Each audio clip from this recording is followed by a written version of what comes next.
It is June 7th, 2016. This is Mike Callahan and the Watchman News. We have another episode tonight of No Holds Barred, and we will get Kathy called in real quick here.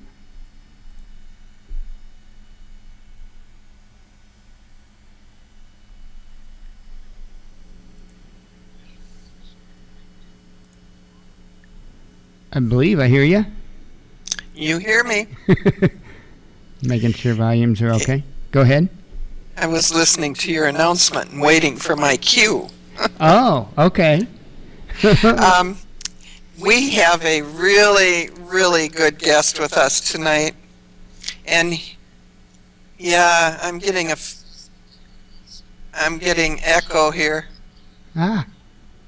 Never mind, it's my fault. Oh, okay. Yeah, I hit the wrong button. Okay. Anyway, I want to be able to introduce a friend of mine. He's been a friend, I guess, 6 years, 7 years now, since I was on with LBN Radio. And actually, I think we met, did we not, Dallas, over Gifford's shooting. I need to add him in real quick. I haven't added him yet. Okay. I always call you first. You want me to go ahead and bring him in? Yeah. Okay. Mm-hmm.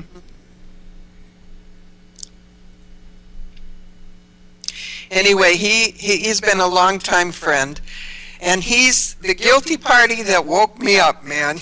There we go. He really gave me a rude awakening. And I think, yes, I can hear you really good. It's good to have you with us, Dallas. Right. Thank you. Now, Dallas is really Ed Cherini, for those of you who don't know that. And I'm going to let you do your own little bio. All right. And then we'll kind of take it from there. Wherever direction you want to go, Dallas, I'm going to follow. Sure. Well, like you mentioned, we did meet over the Giffords information, I believe. Did. And that was back, when, 2011?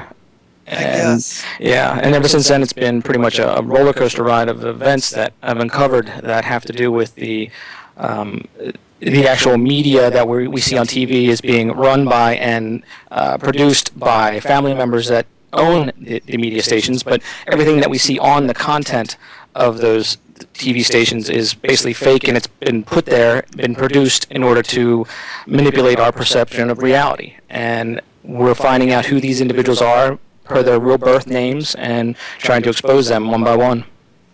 Yeah, and you are the one who made me understand the difference between real and not real. Yeah.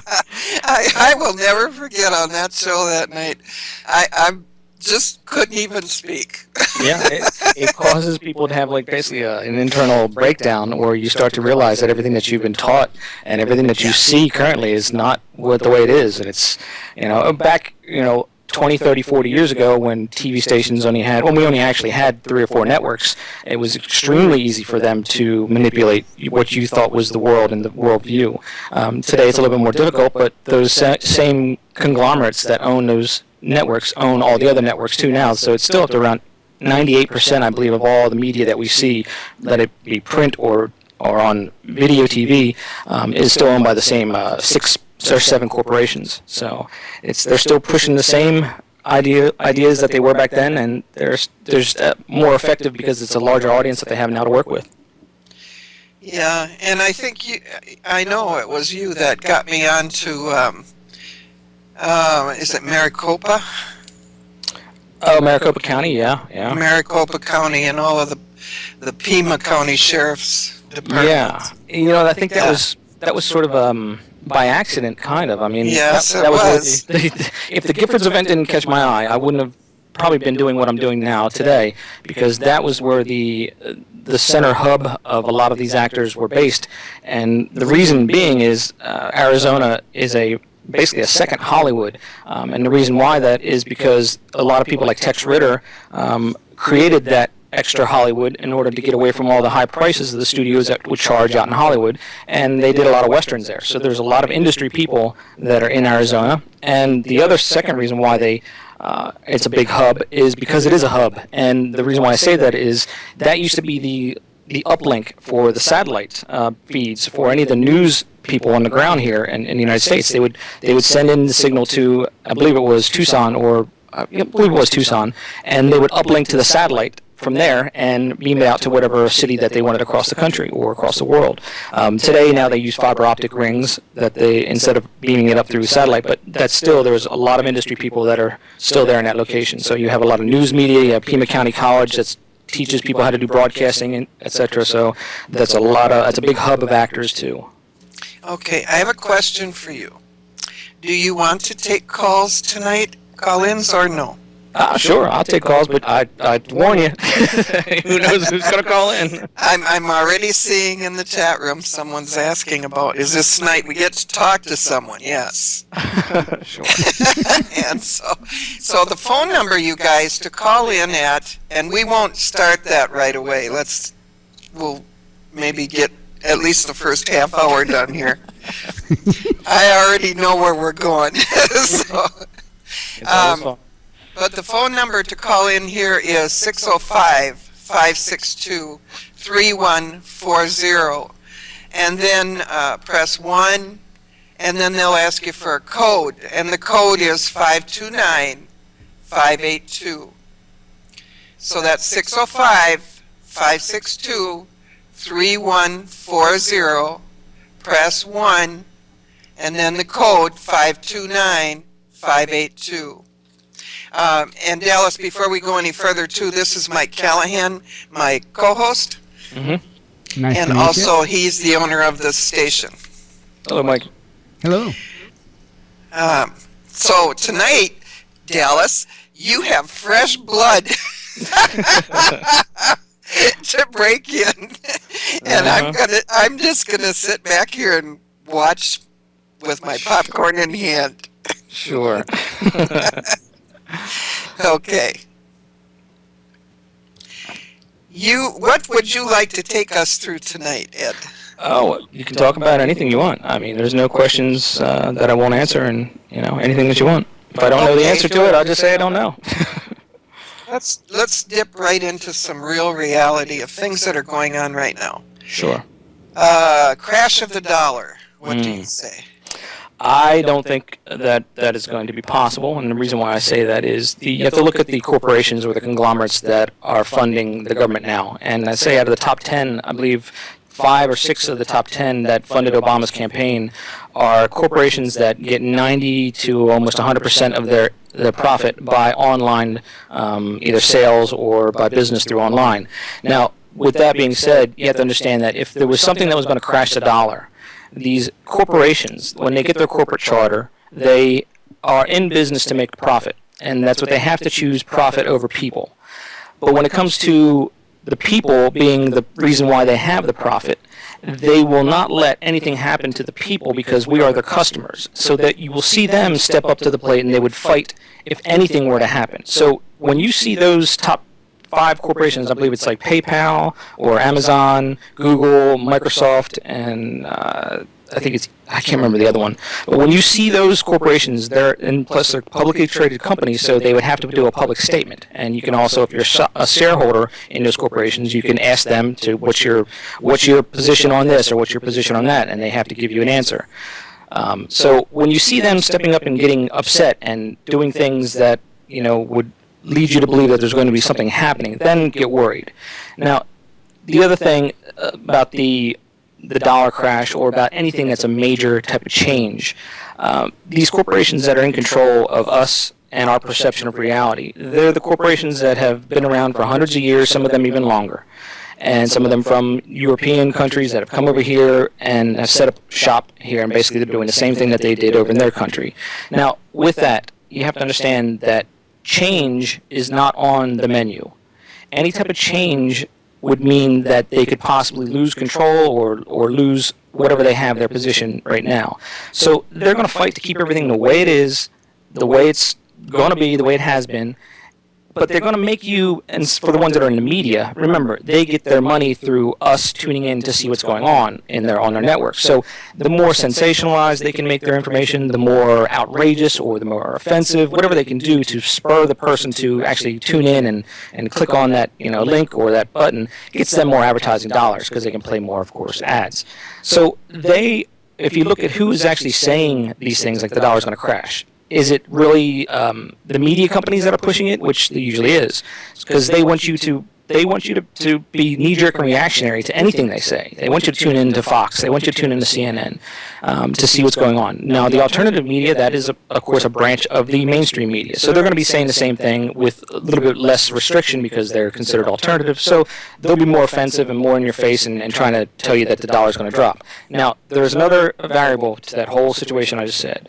The alternative media that we have in place now, there's a large portion of them that are owned by associates of the Hunt brothers. And with that being said, you have to understand that the Hunt brothers tried to corner the market a long time ago when it comes to silver. So there's going to be a natural push for them to say the dollar is going to crash because their silver shares will go up in price. So will the gold prices. So you'll see a lot of the alternative media pushing the gold and silver argument to this scenario. But for the most part, from my perspective, and this is my opinion only, I don't think anything is going to change. It's going to stay the same, but they're going, of course, going to try to make you think it's going to change, like they do anytime, of course, there's going to be a presidential election coming up, too. So that's one of their platform positions. That's just my opinion. Okay. What about, you were talking and I was thinking, wait a second here. I just listened to Bill O'Reilly, and Bill O'Reilly was exposing George Soros. Well, here's the thing. When you watch a show like Bill O'Reilly, you're not watching Bill O'Reilly. You're watching Fox News Network, which is owned by a conglomerate. So no matter what they say, whatever shows they have on there, it's going to fall underneath the corporation, the corporate guidelines of Fox News. Now, they have to have a good guy and a bad guy to any situation. They just can't sit there and tell you one thing. The good person, we're always going to tell you this side of the argument. They have to be fair and balanced, like they always say. Right. So they have to create the anti-whatever they are in order to have the good argument, the nice narrative. So if you know the legal aspect of things, and you know that there's libel and there's people can get held accountable for if you say something and accuse somebody of being a criminal, that's a problem. So watch when they say things, when they overstep the normal bounds that you and I have to abide by, and they call somebody a criminal or they call somebody something that would get them sued. And if they do it on air, then know that that person that they just libeled, they're owned by that corporation as well. And here's the reason why. If you understand what a corporation is, and this is why you see cheating in like Major League Sports, and there's no lawsuit, because if you have, say, Dallas Cowboys playing Philadelphia Eagles, and Dallas Cowboys, there's a play made where it cost them, say, a championship, right? And you obviously can see that the call was bad. Well, that's costing Dallas a lot of money if they didn't win because of that one call. So therefore, that company, that corporation, the Dallas Cowboys, could sue the Referees Association or could sue the NFL. That would be true if they weren't part of the NFL. So the NFL owns the Dallas Cowboys, owns the Eagles, owns the referees, owns the players, owns everything that part of the NFL is owned by that one conglomerate. Therefore, they can legally do what they want within their corporation. So you have to keep that in mind. Oops, sorry about that. I hit that wrong button again. Right. So that's... Oh, I'm sorry, go ahead.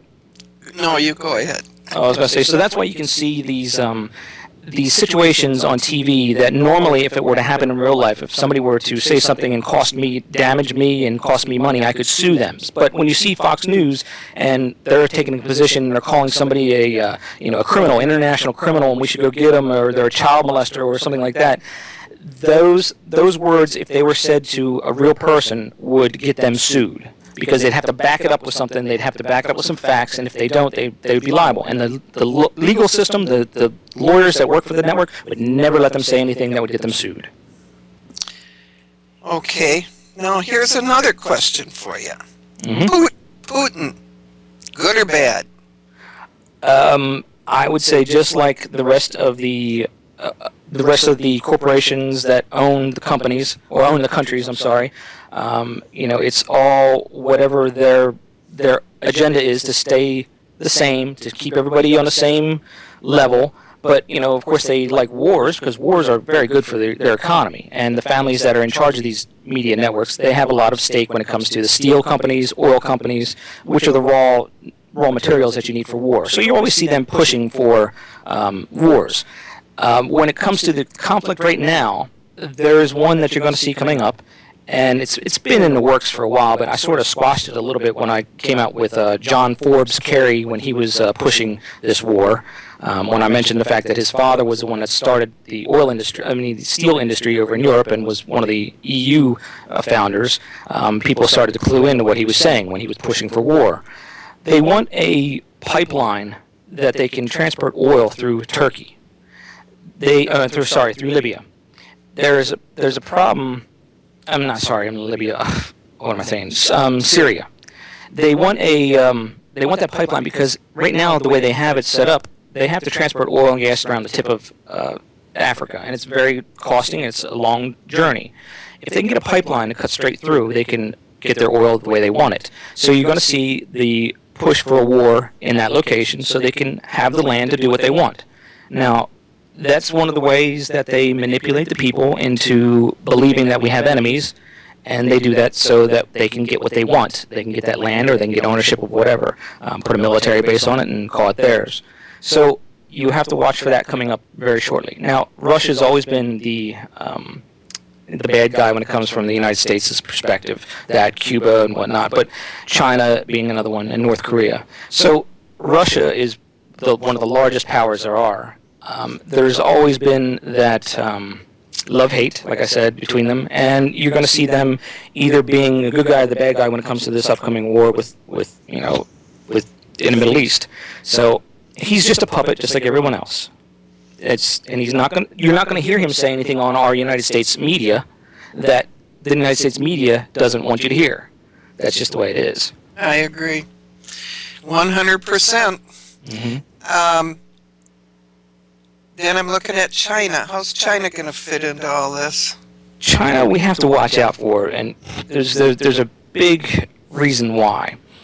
If you look at the United States and who owns some of the largest pieces of land here, like say Rockefeller Center, people say, "Oh, Rockefellers, that's an American, that's an American family, whatnot." Well, they're not really, but it doesn't matter what they are. The fact is, in the 1970s and in the early 80s, they finalized the deal with their second half of this. They bought China, the Mitsubishi Estate Company, which is one of the largest corporations in Taiwan. Sorry, what am I thinking? My mind's a little bit off. In Japan, I'm sorry. They're the largest real estate company in Japan. They bought the Rockefeller Management Company. So everything that you think is Rockefeller is actually owned by Japan. Now, if you're going to have a war with the United States and you basically want their economy, you want their gross national profit to go into your pocket, you don't storm the beaches like we did back in World War II. That's not going to happen anymore because that's unheard of, and it would be incredibly wrong for them to do. It would be just a bad war that way, and it would never happen because they know it wouldn't happen. It's easier for them to do it financially. So you'll see China and all the Asian communities, they're going to be buying up the property here in the United States. They're going to be buying up real estate. And, how better to own this country if you own the land? I mean, that's the way to do it. So watch for big purchases of land, and they'll do it through American companies that are owned by those Asian companies. Okay, so then that brings me to Cuba. What the heck did Obama do when he went to Cuba? I don't know. Smoked some cigars, I think, but other than that, I don't know. There's a lot of oil around that area. There's a lot of it's a great position militarily for listening bases. I don't know. Russia has a base there. Well, it's smart of them to have it there so they can listen to us, but I know we have listening bases in southern Florida and the tip of Florida that listen to them, but like I said, it's really, the military is, how can I put it? They're just another pawn in the chess set of the whoever's running the country, and whoever runs the country is actually the media conglomerates. So they're going to do whatever they need to do to make whatever fuss they need to make and make us believe whatever they want. Yeah. I'm going to be back in a minute, and Mike, can you take over with Dallas? I got to jump off of here and see if I can re-enter. Okay. Okay. What questions can you think of there, Mike? Well, you asked the big one that I ask everybody, and that's whether or not Putin is a good guy or a bad guy. Mm-hmm. Because I am really struggling with myself over that. Yeah, I would say it's very difficult because, of course, we don't know the reality behind what they're doing. And majority of what we see is, of course, it can be manipulation for us to believe a certain way, or it could be manipulation for us to buy a certain thing. So they've put him in a position where he's really not effective. He can make these statements and do whatever they want, but they're not really affecting us at all. We don't really have any type of war with them right now. They're not really any war with anybody. It's sort of like a neutral thing. But, he's good for headlines. And, that's basically, I think, what they're using him for now. Well, and the only thing that I could really come up with that because I like to try and fit the puzzle pieces together, is, now I don't know, is Russia, is it an armed populace? I don't know. I think it is, but I don't quote me on that. I don't know for sure. Okay, because the only thing that I could think of is that would be a great scenario to bring both countries down to its knees, because we are both still superpowers, still a lot of population, still a lot of people that are used to, even in Russia, there's a lot of freedom. And I could see that as being a way that they could literally bring the population of both countries to their knees and get them to all join in with the whole global banking and... Well, I don't know if that would be financially... I don't know if that would be advantageous for them to go that route. And the reason why is, people always say that they're coming for our guns here in the United States, and that's not true because, even Obama owns stock in, Vanguard, which is a mutual fund that has investments in manufacturers of handguns. So, he makes money when their stocks go up. But the other thing is that, these corporations that own those manufacturers, Colt, Smith & Wesson, they've been around a long time. If something was being done to interfere with their business and in a bad way, they would be up in arms, no pun intended, and they would be suing whoever is trying to damage their business. So obviously whatever's happening, whatever position the United States is taking is actually benefiting them, or you see them suing, or you see them making arrangements to make profits otherwise. So I think a lot of it, would be the same thing that's happening here in the United States, where they try to make people think that they're coming to take your guns. So therefore, every time they do one of these things and play that, that card, the next day, all the gun manufacturers see a boost in sales because people think that they're going to get their guns, so they can't grandfather the law in, so they'll just get the guns now, so then they'll be safe. Well, that may be what's going on in Russia. They may be trying to get them to think that something's happening where they're not going to be armed anymore, and they need to be. So, of course, that's a huge, massive market to the manufacturers of those weapons. Okay. Yeah. So then that brings the next question out. If you don't think they're going to take the guns, what about all these organizations telling us they are? Well, you got to find out who those organizations are owned by. There was a thing back in the 1945, or I believe 1952. I can't remember the exact year, but that was when there was a large spike in nonprofit groups, where there was a law passed that allowed them to create these little nonprofit organizations. And what you saw was a bunch of them being created in order for them to funnel money back and forth, and in order for them to create the bad guy, the good guy, and to basically inundate the people with this organization or that organization, whatever they want, and trying to push their agenda. So there's a lot of those you have to look at, and I can't say a broad answer for your question because I'd have to know exactly which ones you're talking about. And then what I would suggest the listeners to do is What about the NRA? Oh, well, the NRA, here's the thing about the NRA. I'm not a member, but the NRA paid for part of my legal fund when it came to my Supreme Court victory. Now, the reason why is they have an organization set up within their corporation that if you have a lawsuit or something's happening where you need help with your funding and whatnot, and it benefits them, their corporate standpoint, they're going to look at your position and make a judgment of whether or not they can help you or not. Well, my lawyer wrote them a letter explaining my situation, and because my case was such a high-profile case when it comes to the law in Texas, and basically it was the reason why you now have open carry in Texas, because I was found not guilty, and it caused them to have to look at the laws for carrying handguns. Now, the NRA, since their position is open carry and their position is, to arm everybody, they looked at that as being a beneficial lawsuit to get involved in. So they paid for a portion of my case. And again, like I said, I'm not a member of them. I don't even know everything about them, but I appreciate what they did for me. So when they are pushing, like the gun, they're going to come get your guns, you have to look at it again, that they make money from their members who are gun owners. So if you don't own a gun, then you're probably not a member of the NRA. So therefore, that's why they would say something like that. And Oath Keepers? Well, Oath Keepers, you and I both know, I got issues with those guys. Yeah, I think a lot of us do. Yeah, first off, I don't need to pay an organization to know what my oath is. I went to the Air Force. I know what my oath was, and I continue to that oath to this day. So I don't need to pay them to remind me of that. Now, second, the Stuart Rhodes. Oh my, E. Stuart Rhodes. His name is an acronym. Is a pseudonym. And E is he, the steward. A steward is a manager of the roads. And his real identity, which I found, was Todd Kyle. And this is going back a couple years because I don't know if he's in the same position now. But it was the assistant secretary to the domestic infrastructure for DHS.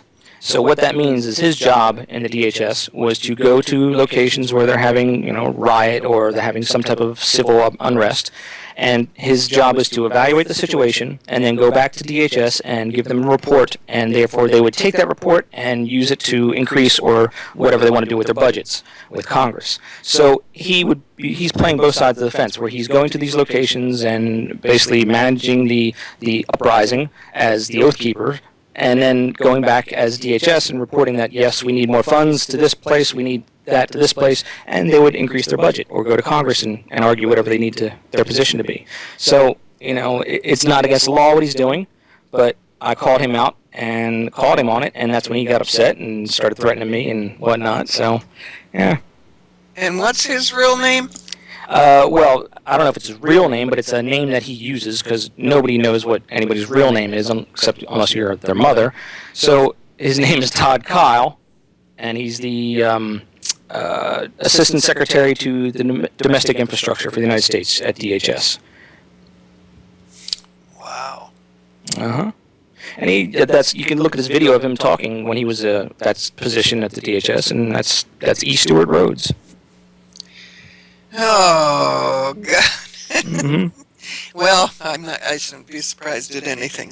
Mm-hmm. This thing that's going on right now with, that's going to split. It's going to split everybody on YouTube, and I've been watching it happen all day today, is this Mandela effect thing. I'm not familiar with that one. Oh, well, you'll have to get familiar. But you'll have to get familiar more on a spiritual side of it, Dallas. Mm-hmm.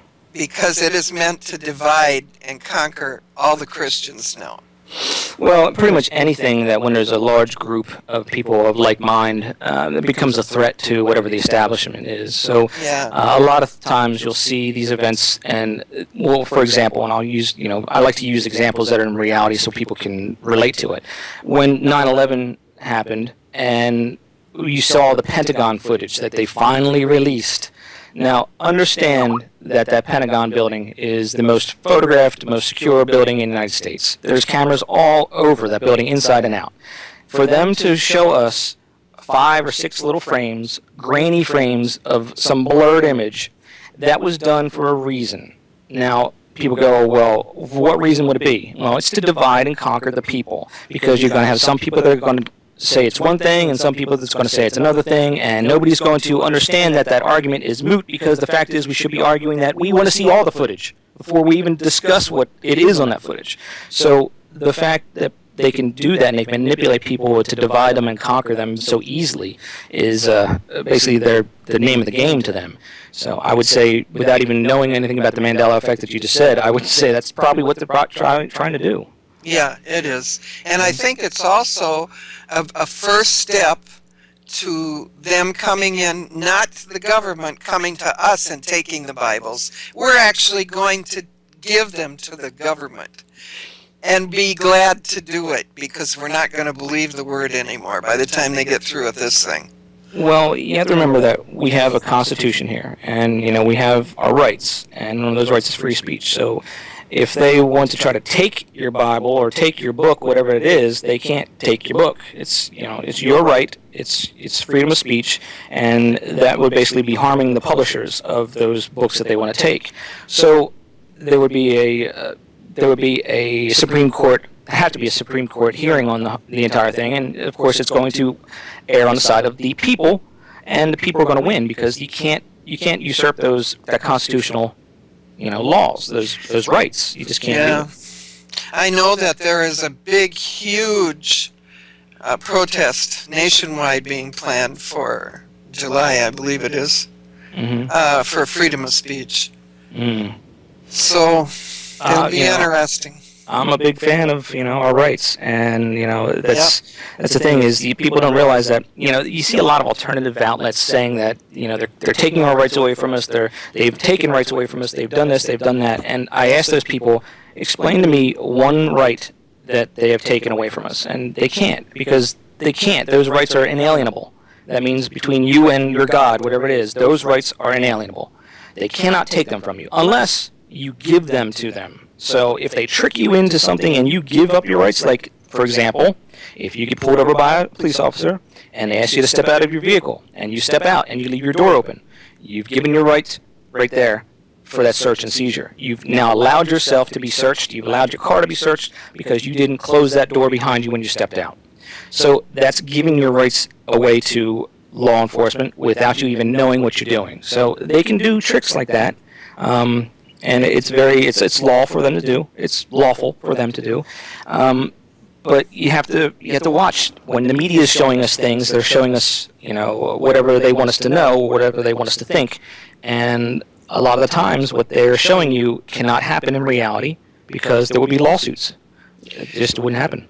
Well, now that brings us to a whopper of a question. Are you ready? Sure. Okay.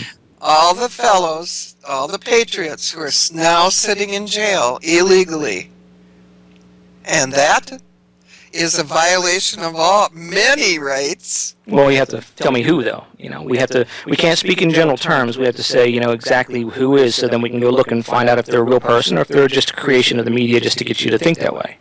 Clive and Bundy? We've already exposed him. You did? Absolutely. Ammon Bundy? We've already exposed that whole Bundy situation, and you look at Bundy, who Bundy is on. You can look on my website or look on my Facebook, and I mean that's T. Boone Pickens. So I mean, right there you have another actor playing a role to try to cause problems again. But we used back of the hand vein biometrics, we used teeth, we used the ear biometrics, so we have him pretty much covered. And if one like that is exposed as being who I say he is, then the rest of it is all a manipulation of the perception of reality. Michael Emery? I don't know who that one is. He is the only reporter, the alternative reporter, that stayed behind. And him and his wife set up a news media other than the Oregonian, which was lying through their teeth. Well, the Oregonian is owned by Hearst. It's a Hearst corporation, even though they don't say it. But if you look back into the beginnings of the Oregonian, you'll see that they mimicked Hearst, one of his big guys at the time, and that means basically if they're pushing that name, if they mention that name, it's a competitor's name, then that means they have some ownership in that, whoever it is that's saying that name. They're not gonna pitch their competition. Well, there's a guy on that Oregonian that is an out and outlier, and he wanted me to go on air with him one night, and I said, no, I haven't seen you tell the truth yet, so no. And he is the one that entrapped Michael Emery, using his news and twisting the truth. Well, you got to think about it this way. Like I said, remember, when people say things that are online or that are in a newspaper printed, if they can't back them up by something, that either means, one, they're going to get sued, or two, they are part of the same corporation that the person that they're libeling. So, with that being said, I would say that they're actually the same people that own the guy that you're saying is arrested, and own that whole story. And that's why it was pushed out of the Oregonian, because that's a Hearst corporation, and that's all what they do. If you look at the history of Hearst, he was the first one to come up with the sensationalized news, the what do you call it, what you see at the supermarket. The trash news, basically. Oh, yeah. He was the first one to create that type of news media, and that's basically been what's been used ever since. So they're allowed to say whatever they want as long as they're owned by the same corporation. I'm looking at the time. You guys, if you want to start calling in and you have any questions, feel free to do so. And let me see, I got that number here somewhere. I know Michael put it in the chat room again there. 605-562-3140, and then the dial 1, and then the code 529-582. 605-562-3140, dial 1, and then the code 529-582. Okay. Let us know, Mike, when we have calls, would you please? Okay, will do.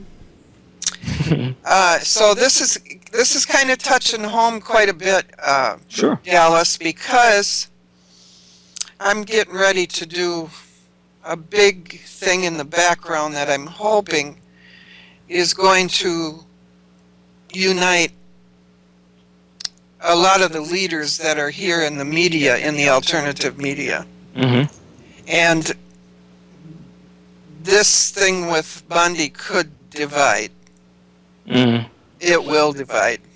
Well, I mean, remember, you have to take the position of, and I would suggest for you to do this, is to try to find out and go to wherever you're saying that he's being held prisoner, and push the issue where you want to see him, or push the issue where you want the actual court documents. Now, and the reason why I say that is because a government body or an agency, the clerk, say of that county, they're not going to give you fake papers with their stamp on it, because if you were to find out that those were fictitious papers, they could get really in a lot of trouble.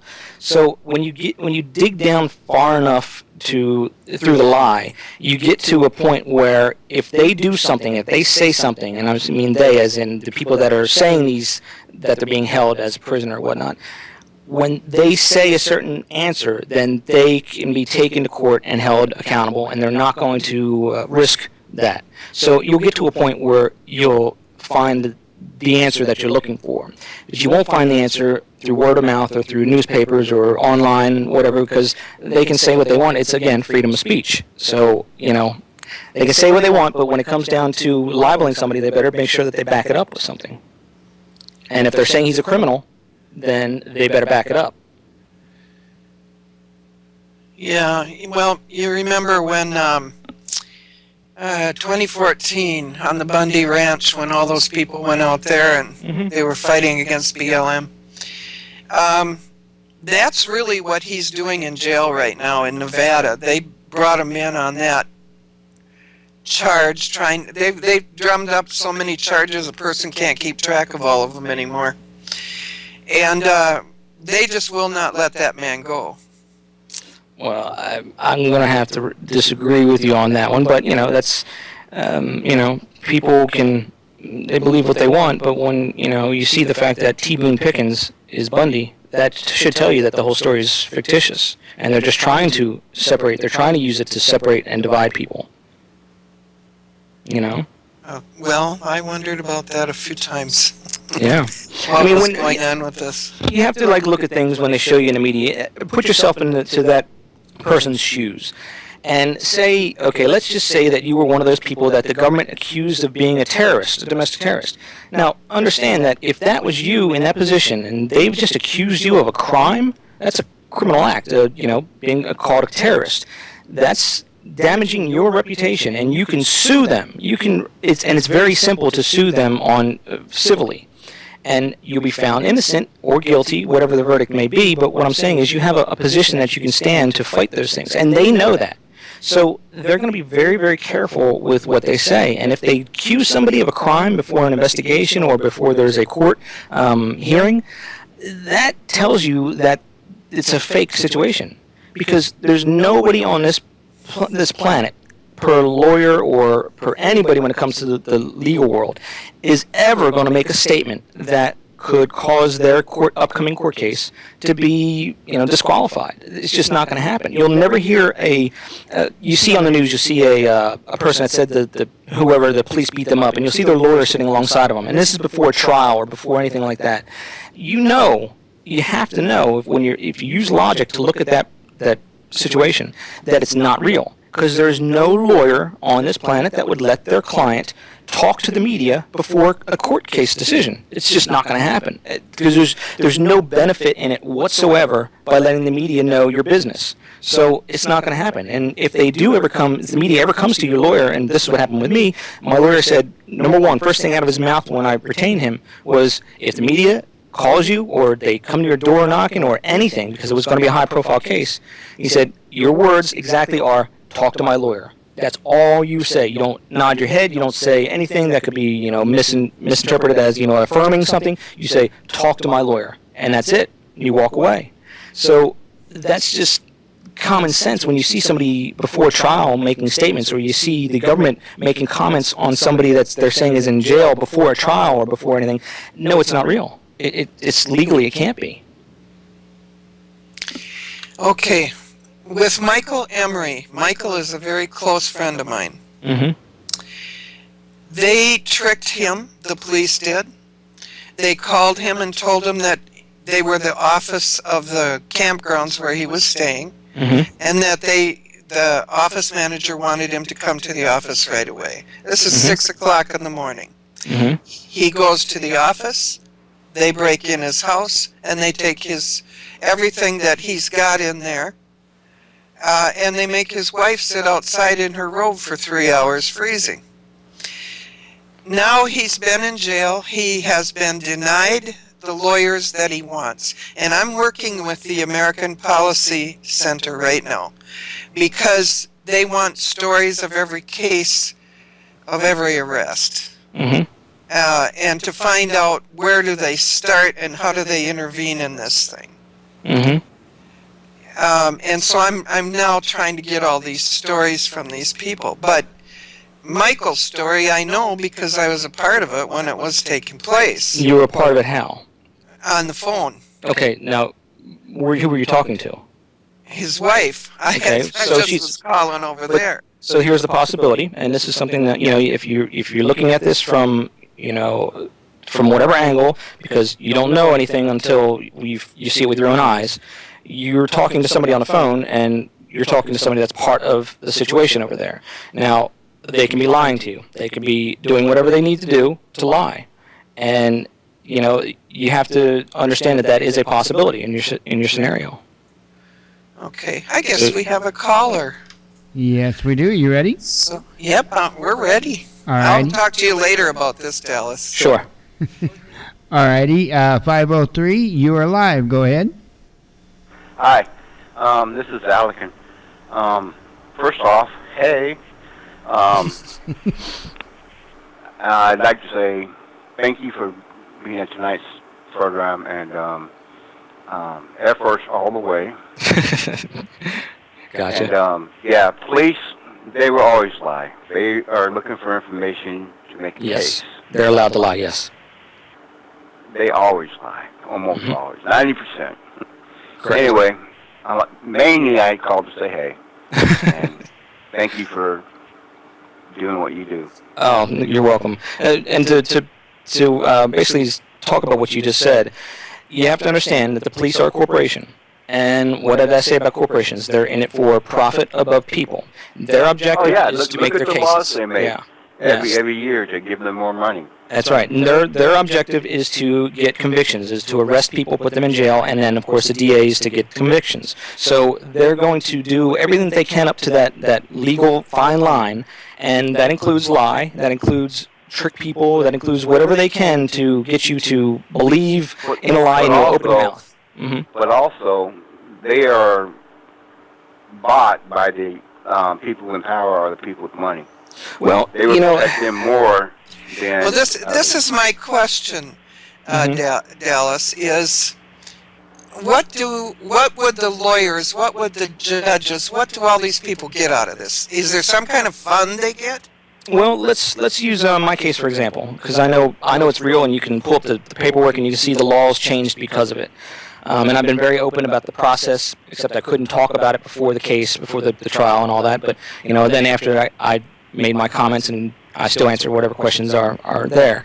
So when it comes to my situation, let's say the argument was then made that this could change a law that's been on the books that for the past, I think it's 30 or 40 years, the DA has been reading this law, and to sum the law up, it was basically carrying your weapon on or about your body in a secure, safe manner. Now, that's a pretty broad statement. There's things that are basically the DA's job is to interpret that law and then to make charges against whoever they think is violating that law. So the argument has been made, and it's changed now because of my situation, that if you were a co-owner of property, and my situation, I'm a co-owner of, I'm 184th owner of the common grounds of my condo complex. Because I'm an owner here, so I have common grounds, but it's not, our common grounds aren't sectioned off as per, this is yours, and that's yours. It is, I am a general owner of that property. So with that being said, the DA looks at that as saying you aren't in 100% control of your grounds or property that you're standing on. So you can't do what you think you can as an owner. And as an owner, you're allowed to carry your weapon to your vehicle or on your person, you're in a secure, safe manner, which I was doing. I was taking it to my vehicle to go shooting, which is another whole issue separately.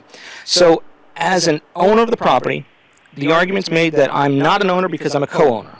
So they were arresting people that had property, a husband and wife, owned a house, and let's say the husband walks out on his driveway with his firearm in a secure, safe manner, in his holster on his side. If a police officer rolled by, he could arrest him for being on his property with a weapon. Now people go, well, that's impossible, we can't. Well, that's the way the law was written, that he's not 100% in control of his property that he's standing on. So there was a vested interest to find me guilty, a big time interest to find me guilty, because that's a lot of money that the DA, that the Dallas County officials would not be getting if they made open carry legal. Yeah. So, did you know that here in Oregon, now they are going to charge people to be in prison? Really? They're going to do it in Minnesota, too. Yeah, I'd like to see the laws. So not only do they take your rights away, they're going to charge you for it. Yeah, I'd like to. You're going to see a lot of Well, okay, what position is that law, or that is that a bill right now that they have, or is it not passed? I just heard about it. Also, when I went to court, what you believe on TV, it's not true. Correct. Which I should have known. But when you go to court, you don't see everything. The judge takes the jury back behind closed doors and coaches them. Yeah, well, he's got to be there with your lawyer, though. No, the lawyer lies too. Well, my lawyer lied to me. Well, see, here's the thing. People say that, there's good lawyers and there's bad lawyers. But lawyers have a business to run. And if they get a reputation as being a bad lawyer, and I'll suggest that you do this, there's a way that you can hold your lawyer accountable if they do overstep that lines and do something that's unethical. First let me tell you what he did. Sure. I didn't see him up until I saw they took me in the window to see the judge. Mm-hmm. Then he put this paper down in front of me and said, sign this. I'm like, what is it? He goes, don't worry about it. Just sign it. I'm like, I want to read it. No, the judge is going to get mad. Just sign it. And I was the first time in jail, so I kind of worried. There you go. They lied to you. They lied to you right there. Yeah, found out he was having me sign away my right to pass,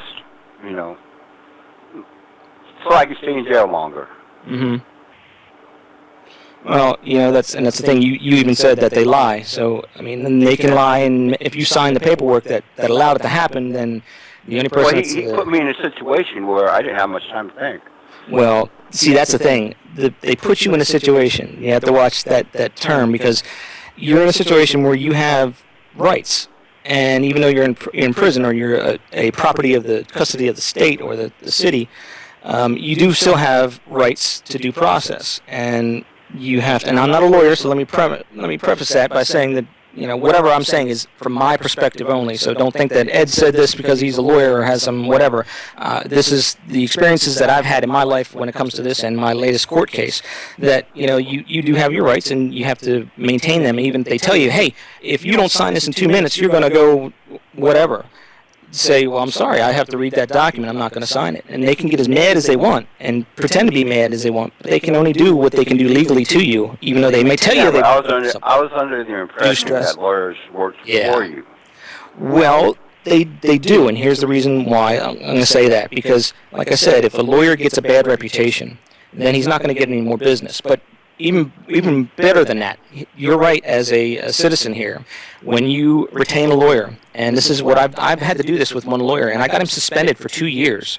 He was one of the biggest lawyers here in Dallas, and he overstepped that boundary, and he did something unethical, and I felt that I needed to say something about it, and I wrote what is called a grievancy letter to the bar. And the bar takes it very, very serious when you make accusations against a lawyer, because that's their profession. And they act very quickly, and they are very severe in the punishment. So this lawyer did something that I accused him of, and when I sent that letter in, this is when you tell a lawyer a grievancy letter, when you mention that word, you watch them. They shudder, and they get very upset, because they know what that word means. And instantly, I wish I would have known that before.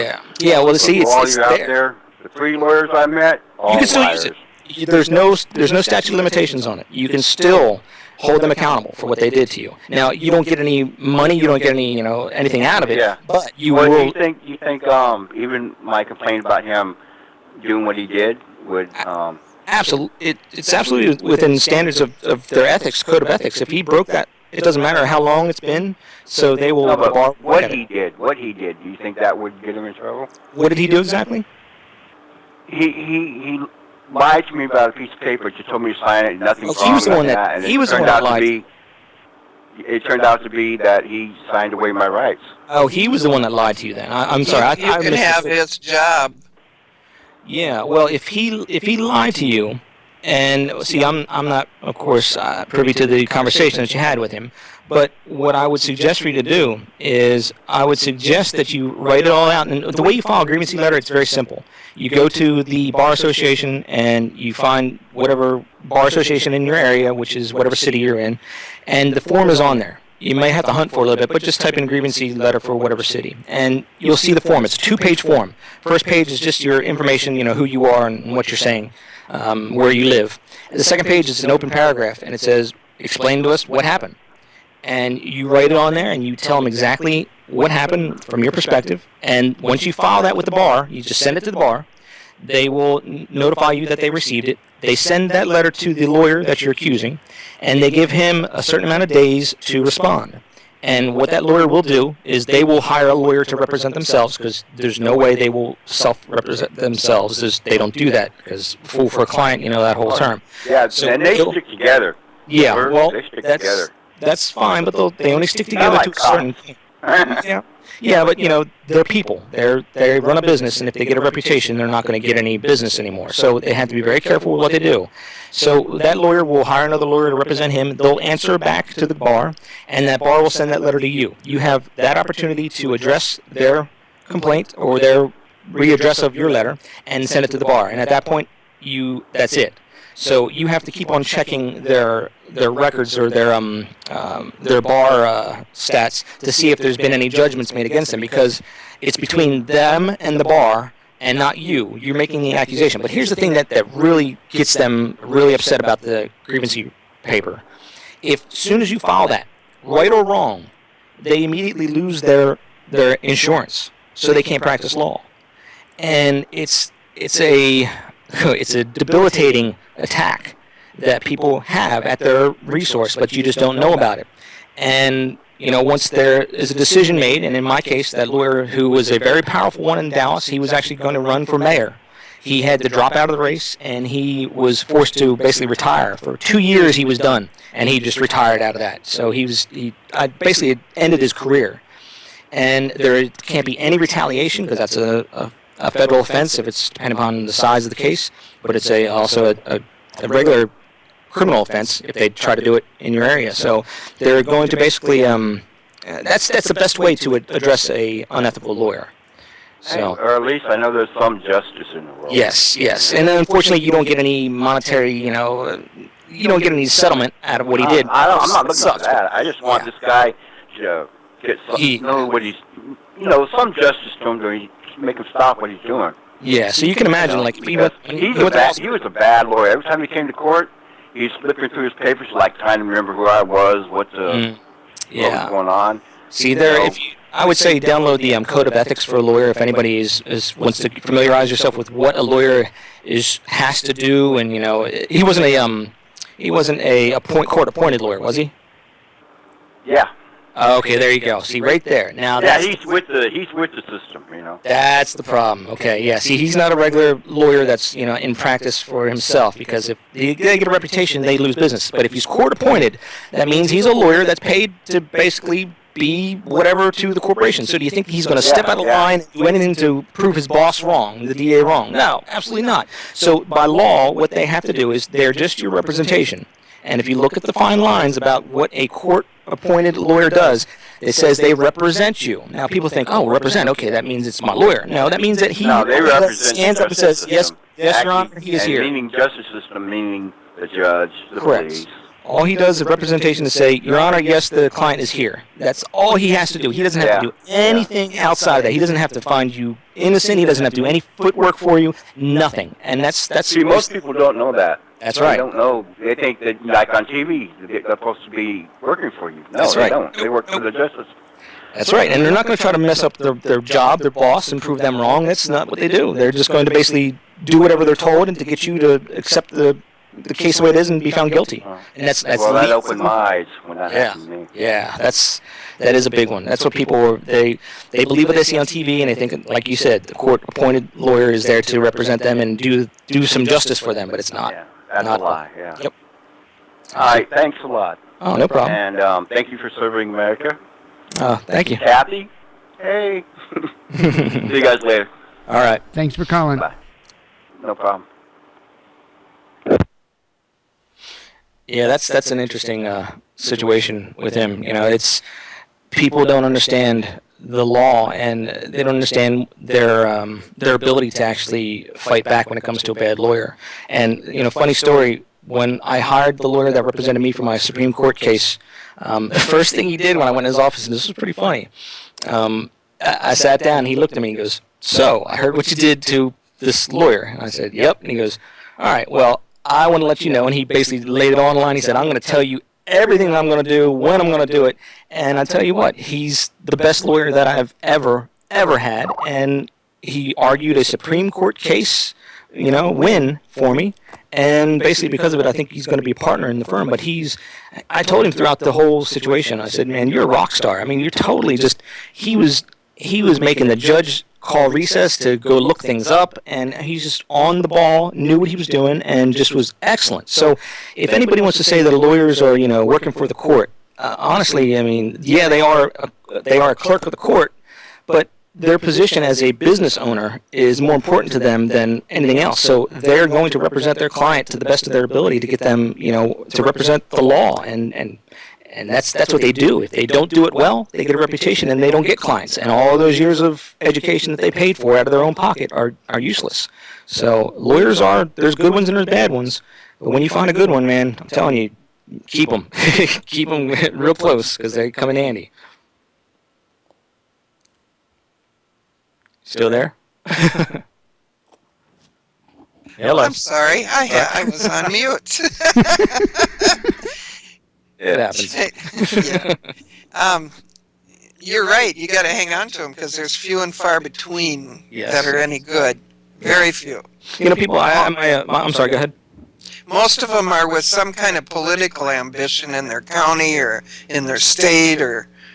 Yeah, see, I have my ex-fiance many years back. She went to law school at SMU here, and I was basically learned a lot through her when she was going to school. And you know, people don't realize that if you're not in the top 10% of your graduating class as a lawyer, you don't get any offers to go to any firms. You're left to do whatever, and that usually means that you're going to go work for the county or the state or whatnot, and you're going to basically be just not making any money doing traffic tickets, basically. But it takes a top 10%, and really out of that top 10%, it's really the top 2% that are guaranteed jobs in large firms, and they're very cutthroat when it comes to the competition in law school. It's extremely tough, and I have to give it to those lawyers. I mean, they have their way of thinking is just, it's beyond me. I mean, I tried to take the LSATs just for fun, just to the sample ones just for fun, and basically it just my mind is melted because my mind doesn't think in the way that theirs do. So it was just I'm very impressed with lawyers when it comes to the good ones, and just it's a very it's an unfortunate thing the way that the legal system is set up, that it does cost money, but again, there's the capitalism part of it, that if that lawyer's good, then he has every right to charge $500 an hour, because what he does for that $500 an hour, or she does, is worth it. Now, if they try to charge that $500 an hour and they're not worth it, you're going to get a reputation, and their price is going to drop because they're not going to get any clientele. So you have to you get what you pay for when it comes to lawyers. For sure. Mm-hmm. I was just thinking, and it went right out of my head. Mm-hmm. I'm getting old, So we all are. Jeez, I can't believe it. I'm gonna. No one's getting any younger. 69 this year. Wow. Okay, I was going back to Oregon, Mm-hmm. and I'm because I'm really interested in Oregon. Mm-hmm. BLM. Do they really have the ability to take all this land? What's the BLM again? The Bureau of Land Management. Bureau of Land Management, okay. I can't say for them in particular out there, but I do know here in Texas there's, when they try to seize land for eminent domain and things like that, it's rare that they try that avenue because there are so many different lawsuits that you can put up in protest that it would basically take them forever, like 10 years, 12 years, to actually get their hands on that property. So the government rarely does that. But what they can do, and what is legal for them to do, is cause a fictional event to happen and claim it to be real, or cause a real event to happen where, let's say, they flood the land, and therefore that land becomes unusable for crops or usable for animals, and then swoop in and buy it up at pennies on the dollar, and then, run their irrigations, whatever they need to do, and dry that land out. So that's a way that they can manipulate you to get off the property and sell it to them for cheap. Now, I can't, like I said, I can't say in particular for out there, but if they're like any other government organization, you have your rights, you have certain rights as a landowner, and if they try to take that land from you, per taxes, that taxes is a way that they can get you, where if you don't pay your taxes, it doesn't matter what you own, they come and seize it. And like I said, the only things that are real in this world are the IRS and jail. You don't want to mess with either of them. So yes, if you don't pay your taxes, that can be a way that they can grab your property. And I've seen it happen with a friend's restaurant. So they came and put chains on the door and seized it, so with guns. So that does happen. So that particular situation out there, I don't know unless you give me a little bit more information on what their grounds were to seize it. Well, between Nevada, Idaho, Utah, and Oregon, I think even some places in Washington State and Montana, they have grabbed the land of over 100 ranchers, and none of them owed money on back taxes. What grounds did they use? In my research, they didn't. What grounds did they use? They used the fact that this is land that belongs to the government because of the minerals that are on it, or because they can do a better job of taking care of the land. Well, here's the thing. They used a varied amount of reasons, none of which made a whole lot of sense, except for they wanted the gold and they wanted the uranium that was on the property in Oregon. They wanted the same in Nevada. Well, here's the thing I can say about that. And like I said, you said it doesn't make sense. Well, if it doesn't make sense, chances are it's not real, because in the courts of law, which we have to abide by, there's laws. So if they're doing something that's unlawful, then those ranchers, of course, they have money. They can get representation and they can sue them. So I would lean towards the fact is what you're hearing and what you're seeing is not true. But here's the other thing to think about. Out in that area, and I used to live in Washington State. I used to live in Vancouver. I had my girlfriend out there. I used to travel every other month out there. And there is a large, there's a large populace out there of activists. There's also a large populace of people that are related to the Hearst Foundation and the Hearst Management Company and their publications, which is extremely large in ownership.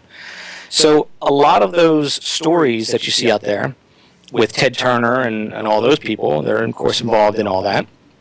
You're going to see, if you look at the research that I've done, there is a direct family blood link to Teddy Roosevelt. Now, Teddy Roosevelt was one of the presidents that was given credit for his basically setting apart a lot of land for the city or for the country and state to turn it into federal reserves and parks and things like that.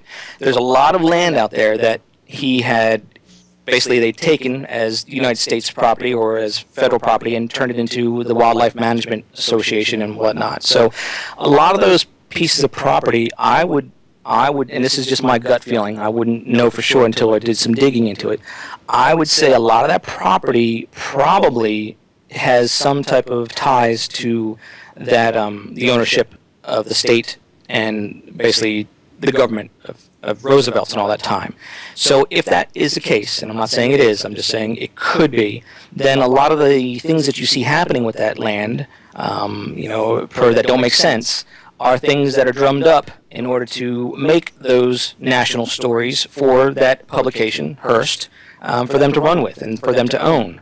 So what you see in the newspapers and what you see in the news has to be owned, that content has to be owned by somebody. And if it's owned by the Hearst Corporation, then everybody else that wants to broadcast it has to buy the rights to it. So there's a very, very strange made-for-TV quality when you see some of these events that are put on the news. And I would say that probably, and like I said again, just my opinion, probably you'll find that there's ties to those organizations and that media Hearst Foundation out there.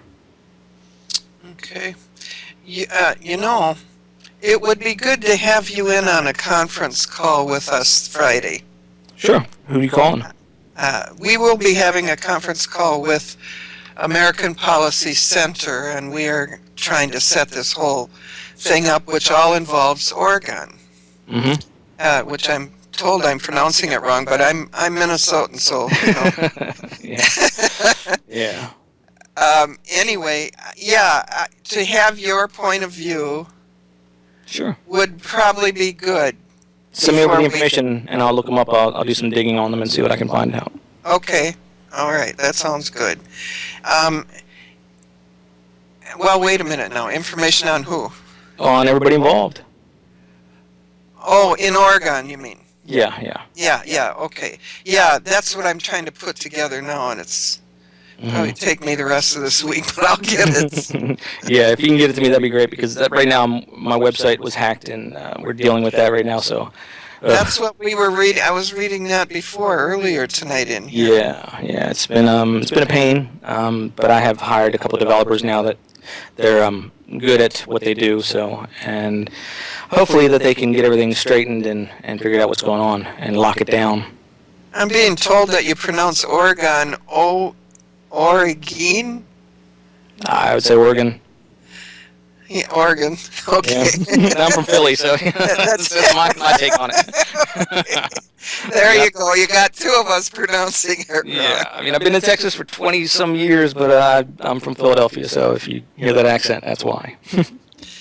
Okay. And do you people in the chat room, anybody have any questions in the chat room that you want to either call in or write them down and I'll ask them? Mike, do you have any more questions? Not that I can think of offhand. It's one of those things that after we're done, I'll be like, oh, hey. Well, it's funny. I have not been getting your videos. I haven't gotten a video from you in a long time, so I guess I better check. Really? Yep.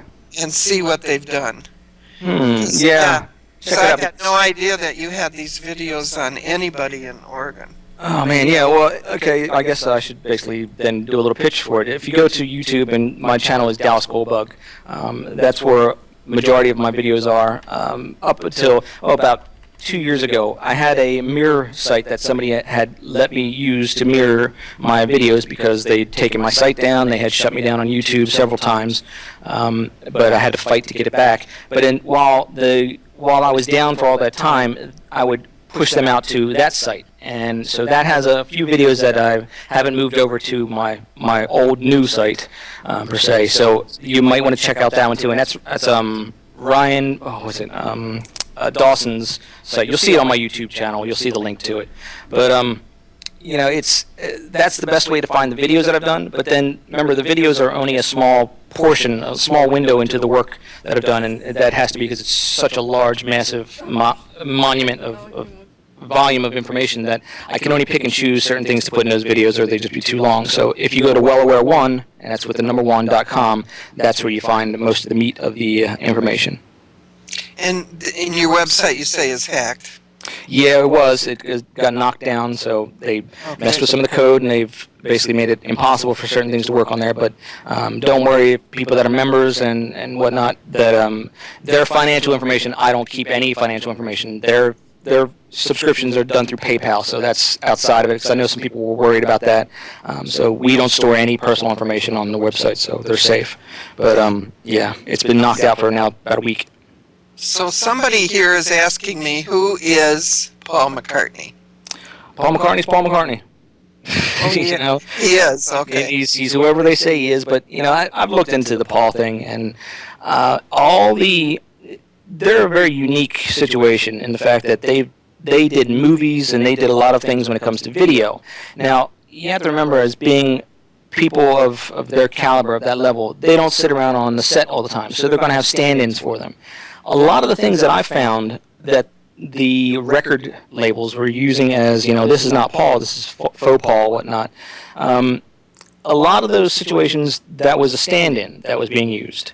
And there's established images of the stand-ins that they use that you can go through, but the Paul that is today and the Paul that was in the beginning, they're pretty much... Remember, you have to remember, your face is the most aging part of your body. I mean, the most changing part of your body. So it's going to be changes there. But the biometrics, like the ears and other things like the back of the hand vein biometrics, are going to be the same. And because he's a musician, because he plays bass, there's a great many shots of the back of his hand when he's playing that. So you can use that as a great way to identify if it's him or not.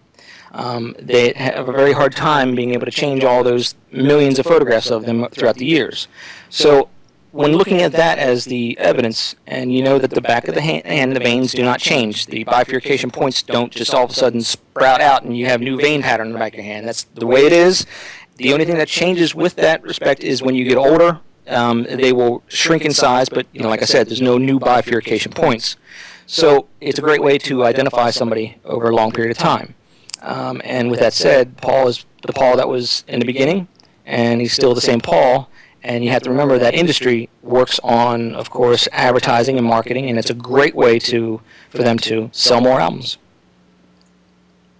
Well, that's it. I'm getting so bad because of knowing you that I wondered about Prince when he died. He lives right here. He used to go to my church.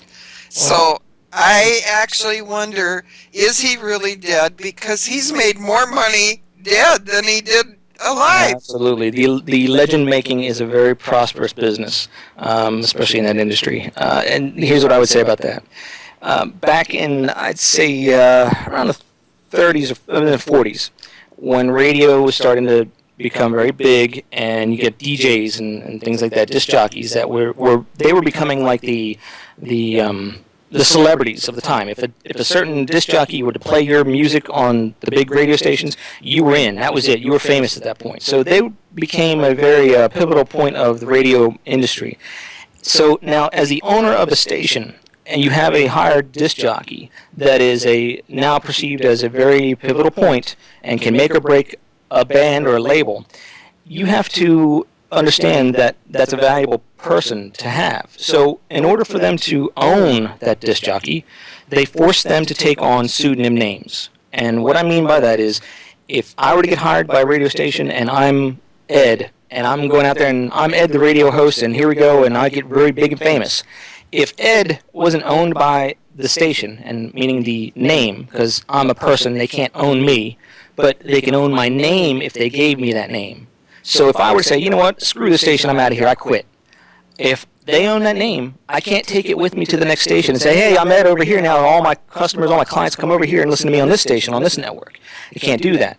So that was where the pseudonym name came into play and where it was born back in those times. So the station now owned that name, and they could bring in somebody else and use that name again. But the person that left couldn't take it with them. So they kept their customers, their listeners. So that has been something that's been used since then, and they use it in, of course, Hollywood. There's no real actors that are using their real names because they don't do that for security reasons. So when you see Prince, and of course he's something that's a very particular, maybe variable to this argument, because remember when he was signed with Sony, and he had X amount of albums that he still had to do under Sony's contract with him, and that's when he changed his name to the symbol. So by that loophole, by him changing the name to a symbol, and people go, well, he was the artist formerly known as. No, his name was a symbol. That was it. It's not the artist formerly known as. His name is a symbol.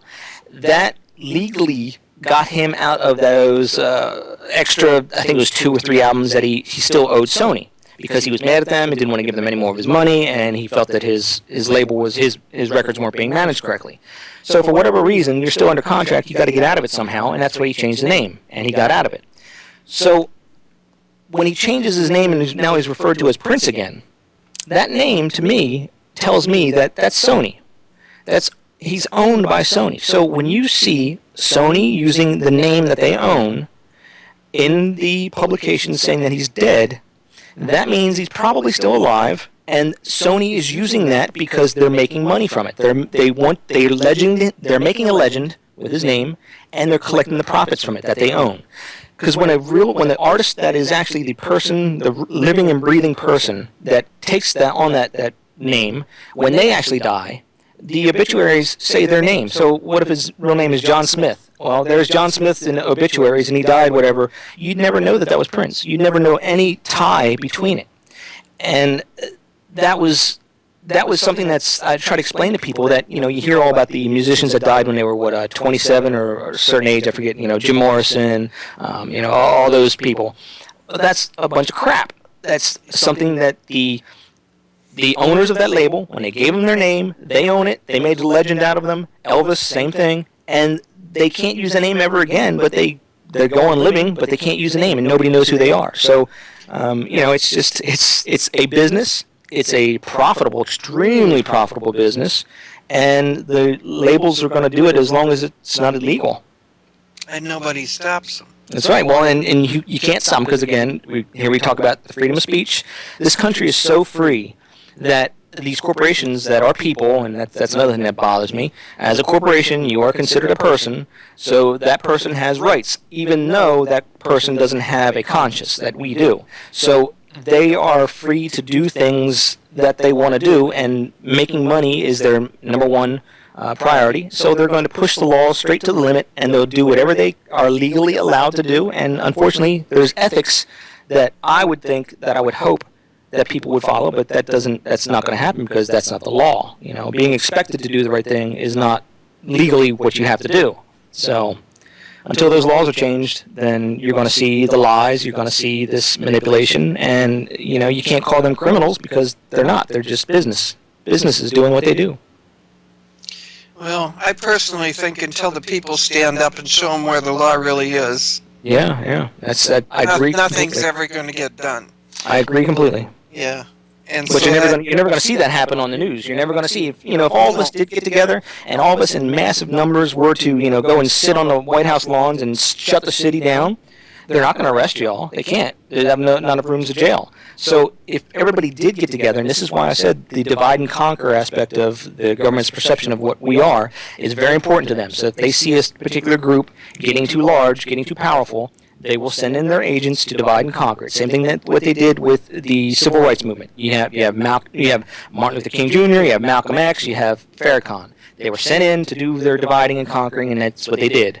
And that's exactly what happened. So they will look at it and they will see who's the big man on campus, and they'll send somebody in to divide them up, and that's what they're doing. Yeah, everything that has been going on. I mean, you can just see every time there was a big shooting, then you had to look over at the government and see what they were doing because they're hiding something. And so they use all this for distraction. Well, that's the thing. The shootings, and there's never been a school shooting in America, even all the way back to the clock tower days of UT, and that's a big thing right there because UT is a very, let's just say it's a hot point for all the Ritter and all these actors that are being used today to create these fake shooting events. I've identified many of them from that university, and no offense to the university, but that's just the way it is. They're funded. UT is one of the largest funded, privately funded colleges in the country, and the reason why is because that's where these people go to that are involved in all these fake events. And if you go to my website, you can read up more about that. But the school shooting thing and the active shooter scenario that the Gabrielle Giffords thing was, and all these other little events that we see played out, and the government says, it's a gun grab thing, or the alternate media says it's a gun grab thing, and it's your rights type of thing they're taking away from you. It's not, because you have to look at underlying who is the government agency that shows up to these events, even though they don't say they are. You can finally catch them there sometimes. It's the Department of Homeland Security. And when you see that they run a program called the HSEEP program, you can go to the website and look it up. You'll see that situation is where they give grants to local, whatever, schools or businesses in order for them to host these events.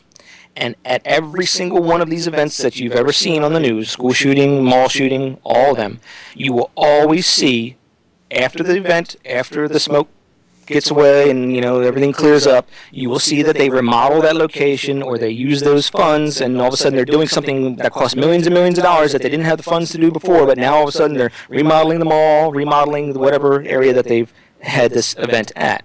That goes for colleges included, because colleges are funded, our student loans go through the Fed, so they are in bed with the Fed big time. I mean, that's just, they have a partnership. So you're going to see a lot of college or school shootings, and like I said, there's none of them that are real. And when you apply logic to it, you can figure that out. When you see them saying the name of a minor that was killed on the news, no, it's fake. When you see them talking about an event before an investigation happened, you have the law enforcement that's showing you mugshots and telling you about this person that they're calling a criminal before an investigation or before a trial, no, it's fake. It's absolutely 100% fake. That doesn't happen in reality. So you can apply those certain rules that I teach people, and you can totally see what's fake and what's not. Oh, here's another one. It's very simple that I've been talking about time and time again in the past 3 or 4 situations. When you see security cam footage of a certain shooting inside of, like, say, the airport or inside of a school, when you see that security footage and there hasn't even been an investigation yet, that's right. You know it's fake because they can't do that. Or the beating up, the cops beating up everybody. How did camera get there? Exactly. Well, even that, if you look at the laws that are in place for the dash cam footage, go to westlaw.com or westlaw.gov, I forget, whatever it is. But, you can pull up case laws and you can see, and I encourage people to do this, look up dash cam laws, and you will see that they do not give out dash cam footage ever. It's so rare, and if they do give it out for a court case, it's then sealed off where they can't talk about it, they can't show it. The media will never get that information. And if you're looking at a dash cam footage where they're showing something and it doesn't have the name of the officer, the car number, the date, the location, if the sirens are on, all the other information that's burnt into the screen that they have to have on that piece of evidence in order for it to be evidence, if you don't see that, it's fake. I don't care what they're showing you it is and telling you it is, it's fake, it's staged, it's for use for training. Yeah, Minnesota just passed a law this last week, and it says that there will be no dash cam footage ever shown. Ever. Exactly, yeah, they can't. I mean, it's so now that, since you know that, that would be something that I would broadcast all over the front page and say that anytime they show you dash cam footage, know before you even look at it that it's going to be fake and it's used for their training purposes. Right. So yeah, then that's what I try to tell people. Beyond my work, saying that this actor is that actor or this actor is that person in government. Beyond that, it's the legal perspective that I want people to understand. And we live in a society that's run by laws, and they are governed by the same laws as we are. They have more money, sure, but I am a walking, case for this situation where I know the people that I'm going after have tons more money than I do, but yet, if you don't cross that line, because if I do cross that line, then believe me, they will jump on me, and they'll throw me in jail like they've done. Now, they've done this a couple times illegally, and my lawyer has jumped on the situation and said, look, one more time, if they arrest you for one more thing and it's fake like they did before, right the day before the Kennedy assassination anniversary, they threw me in jail on a 7-year-old warrant that they made up, right, just so I wouldn't go downtown and cause problems with the Kennedy stuff. So when my lawyer walked into the trial and was like, hey, what's going on here, they said, oh, I'm sorry, it was a clerical error. But my ass was still in jail. So, then they let me get out. But my lawyer said, one more time, they do this, and we're going to get them for malicious prosecution. So they know that they only have a little bit of leeway when it comes to that, because if they keep on playing games with people, they're going to be held accountable, and you're going to sue the city, and it's going to make a big fuss. So, they have to abide by the same laws that we do. And when you see things on TV that don't make sense, that if say, you were in that situation, and, like I said, the sheriff was calling you a criminal before a trial, that's defamation of your character. You would have his job in 2 seconds. And he's an elected official, so trust me, he would be gone. Now, when you see those things happening, and they don't make sense, and they aren't measuring up to reality, which then know that it's not reality. That's basically it. Well, I've been saying for the last couple years to myself and to others, there is no reality left on this earth. The only reality there is what's inside me. That's it. That's right. The only thing that's real is what you see with your 2 eyes, and not through a TV camera. and even that I got fooled with the other night. Because I got involved with another patriot and called and says that he's got FBI outside his door and blah, blah, blah, blah, blah. And he's got the cameras going, and they're aimed, and I see the policeman out there, and okay, did I make the connection that was a police uniform and not a FBI? Nope, I didn't make the connection. Or maybe it's an actor. Maybe it's an actor. No, he did end up in jail. But he's telling me that they're there and they're going to break in the house and all this stuff. And I said, no, I don't believe that, because FBI ain't going to ask to come in. That's right. They're going to kick the door in. If you're under investigation, you don't even know it until they kick the door in and you find out. Because if they come to your door, if somebody says that they came to my door and said FBI and we're watching you, that's a load of crap. That's not how they work.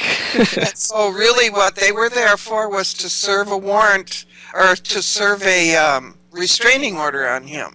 Ah. And that's all they wanted to do. But see, I'm looking at his video. I see cops. I don't make the connection between cops and FBI. Mm-hmm. In my mind, I don't make it. And I'm fighting tooth and nail here for him all night long. And to find out that it was this other thing. Sure. Yeah. So, no. People lie, and that's the problem. People lie. Yeah. And they're allowed to do it, unfortunately. we have a question in the chat room. Guy wants to know, how soon do you think the stuff is going to hit the fan? Like I said before, if anything were to go that route, it wouldn't be. Okay, let me rephrase this. Let me try to sum it up. Okay, during the Depression, all right. The Depression was something that was manipulated by the government, and there's a few individuals that profited from it. And those individuals are the same people that are related to the people that I'm exposing today. You can look that up and you can see. But what happened during that time is, if the government puts you on rations, says that you can only have this amount, and you're getting all your stuff from the government, well, then that's what you get. You're under rations. For whatever reason that they say, that's the reason that you believe. So, but today you have a totally different economy, where you have this online, massive, huge income from these corporations that are so massively huge, but that they rely on the population of the American people to be able to buy their goods, that you're not going to see anything take that customer away from them. So you're not going to see people rounded up into FEMA camps. You're not going to see all this other crap that they say is going to happen, because they would not allow it to happen, because these corporations are so powerful that even though they might not like us, they need us. They have to have us. And you have to remember, the laws of that corporate charter are profit above people, and that means that if you affect their people, then you're affecting their profit, and they will do whatever they can legally to put you away, to make sure your business doesn't do that anymore and mess with their clientele. So when you see these FEMA camps being built, and people go, oh, look, there's a FEMA camp, it's empty, and of course here's all the rails going into it, and here's all the barbed wire facing the wrong way, and all these other things, here's the watchtower. You have to understand that, I worked in corporate too. I worked for Landmark Graphics, which was owned by Halliburton, and today now they're just Halliburton. I was the web creative manager at the time, and I was given a $500,000 budget to redo a small little website. And I thought to myself, I don't need all this money. I could do this for probably $50,000. Hire one guy with me, and we could do the coding. We do it ourselves. And I thought to myself, well, hell, I'm going to save them $450,000. I'm going to be the golden child. they're going to love that. So the next day I went into a meeting with my boss, and I said, this budget, it's way too much. I don't need all this money. And she looked at me and said, you're going to spend it, and you're going to go over your budget, or that's it. You're fired, because you have to spend what you're given, and you have to go over what you're given, so then you can justify asking for more the next year. And it was a wake-up call for me, that being my first corporate job, that I was like, really? That's the way it works? That's how this whole corporation works, is you have to spend it? You don't save money is not good? No, it's not. So, when you have these situations that you see a FEMA camp built, or you see the government purchasing billions of rounds of ammunition, understand that if you look at the date that happened, I will almost guarantee you every time that when they do those things and announce it, it's probably taking place on one of a date that's right next to a quarter. And, for your next quarter, you get budget for the following quarter is broken up into your quarters annually. So if they have a surplus of money, they have to spend it. So they either have to allot it to a project, say building a big building that, they can sell down the road, or they can whatever, but they have extra $100 million that they have to spend. What are they going to spend it on? Well, we know we're going to use up ammunition, so that's not out of the ordinary for us to buy a large amount of it. Here's we got a good price, let's buy it all. So, they're spending their money that they have to, and then the media, they use that as a way to just, stir the pot, or, flame fires, whatever, get it all, people all worked up and say they're coming for you again, and that gets people buying more guns, and, the whole cycle just continues over and over again. But, nothing ever happens. So I don't think it's ever going to, the shit's not going to hit the fan. I really don't think it's going to, but if it did, it's going to be something that you can rest assured it's fictional, and it's in the media just to try to get you to react, get you to act a fool, and then get you arrested, because the sheriffs make money when you're in jail. Yeah. I even have to wonder about some of the people who are supposedly alternative news. Like, there was a pastor today that someone sent me his video, and I usually never listen to this guy because I know him, and I know him from when we were on Albion, and no way. So anyway, he puts out a report this morning, and he says they see all of this military movement all around the United States. People every single year, in May, June, and July, and August, you will see this. If they are moving, well, somebody thought it was a bomb, but somebody else said no, it was some sort of tank, dropping tank or something. But if they are moving all this stuff, and say that they're moving it out by the coast, then pay attention to what's going on overseas. Exactly. They're shipping. That's where they're going to send it out. There's a lot of people that make manufacture weapons for overseas and all that here. Well, it looks like we're going to go into a war, and Poland's going into one right now, and so we're going to send stuff over there, and we're sending stuff to Iraq, and and they got to get it moved around. And that's the underlying massive problem with this country and the way it's set up is that that war machine. As long as war is profitable, you're going to see war, and as long as it's really profitable, you're going to see more war. So that's the most profitable industry there is, and unfortunately for us, Raytheon, Boeing, and all these corporations that are massive, they are government contract corporations, and if that government doesn't have that contract, then they don't have any work. So there's a good push when it comes to the PACs. And of course, remember, we're coming up to an election here, so you're going to have a lot of PACs being used to fund certain candidates to get them in office where then they can make favorable decisions on that corporation's behalf. And when you have war corporations as the ones that are the main funders, then you're going to see them pushing for it. And that's also beneficial to the families that own those corporations because they own those raw manufacturers, the steel, all the way back to Bethlehem Steel and all those corporations in between, and all the oil and gas industry. You got the Bush, which is actually their Ritters and their Roosevelts, so that goes all the way back through those guys. The Teapot Dome scandal, you can look those things up. So you have a family that is, or families that are involved in putting the presidents into position. Those presidents are beholden to those families and beholden to the corporations that fund them. You have the ability for them to do this with the oath of candidacy laws that, if you look at what I said, if you want to be an elected official, you have to fill out certain paperwork. On that paperwork, at the bottom of the second page of most of them, you'll see that it says a checkbox that says personally known or shown ID. And that is the biggest loophole in history of mankind when it comes to your elected officials. It's because that little spot right there is where they say, okay, you're running to be president. Okay, do you have an ID, sir?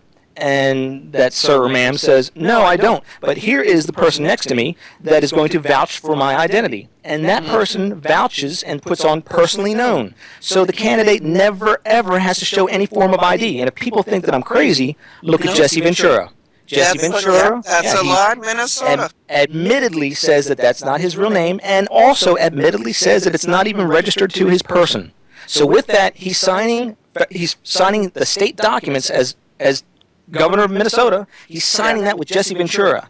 So so then people go, okay, wait a second. You just said that that's not his real name. Then legally he can't sign that, right? No. That's not what I said. Legally, he can sign it because legally he has represented himself as that name by a third person, that person that vouched for him. So it's legal for him to sign. It's legal for him to use that fake name, even though it's not his name. And that is, it's a binding document that he signed. But then you realize that with that being a binding document, he doesn't have any accountability because you can't file on him in court because you don't know his real name. So all the elected officials doing all these things that we go, oh, I can't do that. That's impossible. That's, they're doing something that's so illegal. They can do anything that they want because you can't sue them. You can't hold them accountable. And this is a bipartisan thing. This doesn't matter if you're Libertarian or Republican, Democrat. It doesn't matter because the person that, there's over, I think right now, 3,000 people that are running to be president in the United States. 3,000 people or more. And you go, well, wait a second, how come we only see the people that are on the networks here, the certain few candidates. That's because those candidates are owned by those networks. You have to look outside of those networks to get any information on who is actually running when it comes to the whole scenario of it. So when you go online and you can search for 2016 candidates registered for president. And you'll see there's the federal agency that's involved in taking those papers and listing the people as there's a registered candidate for president. Now you have to write in those names if you want to vote for them on the docket, but hey, that's somebody that's running for president that could be real, because the other ones that you know and you think are real, they're not real. They're owned by those media conglomerates that are showing them to you, and that's their business. They're allowed to do it, and that's how they keep control of everything. So yeah, that one little loophole that on that candidate oath form, and people can Google it, and you'll see, you can download the document from your local state office, when you can see at the bottom of it, it says what I just said, personally known or shown ID. That thing right there, if that's not changed, then you will never ever see anything change in the United States or in all the other NATO countries that have that same loophole. There's no reason for them to change. The candidate that's in office does not have to make decisions because they're afraid of their constituents, because they're not. They're not afraid of them because they know that if they do something and they're publicly, taken out and hanged in the public, the people go, yay, they're out of there, we got them kicked out of office. It doesn't matter because the corporation that put them in there is still in control. So we have to change that law, and I would ask everybody that's listening that it should be the number one thing on their agenda, no matter what, if they're very politically active, and you're politically active for whatever reason, you have to put that reason aside for just a moment, because nothing is ever going to change for your personal reason that you're campaigning for, because you can't force them, because you don't know who they are, to make that change. They're not accountable to you at all. So all these PACs, all these organizations that are trying to push for this law, push for that law, it's useless until you get them to be accountable for those laws. And that's why I ask people to seriously look at those documents, and you'll see that is the root of all the problems. Because you change that and you make them put their birth name down, then you got a whole different ball game, where the Bundy situation, the fictitious people that you see in the news media, all that's got to change, because now you see a government elected official that's using his birth name. That person can be sued, that person can be taken to court and taken for all they're worth and put in jail. But you can't do it now, but you will if you get that changed. And that requires us to stand up.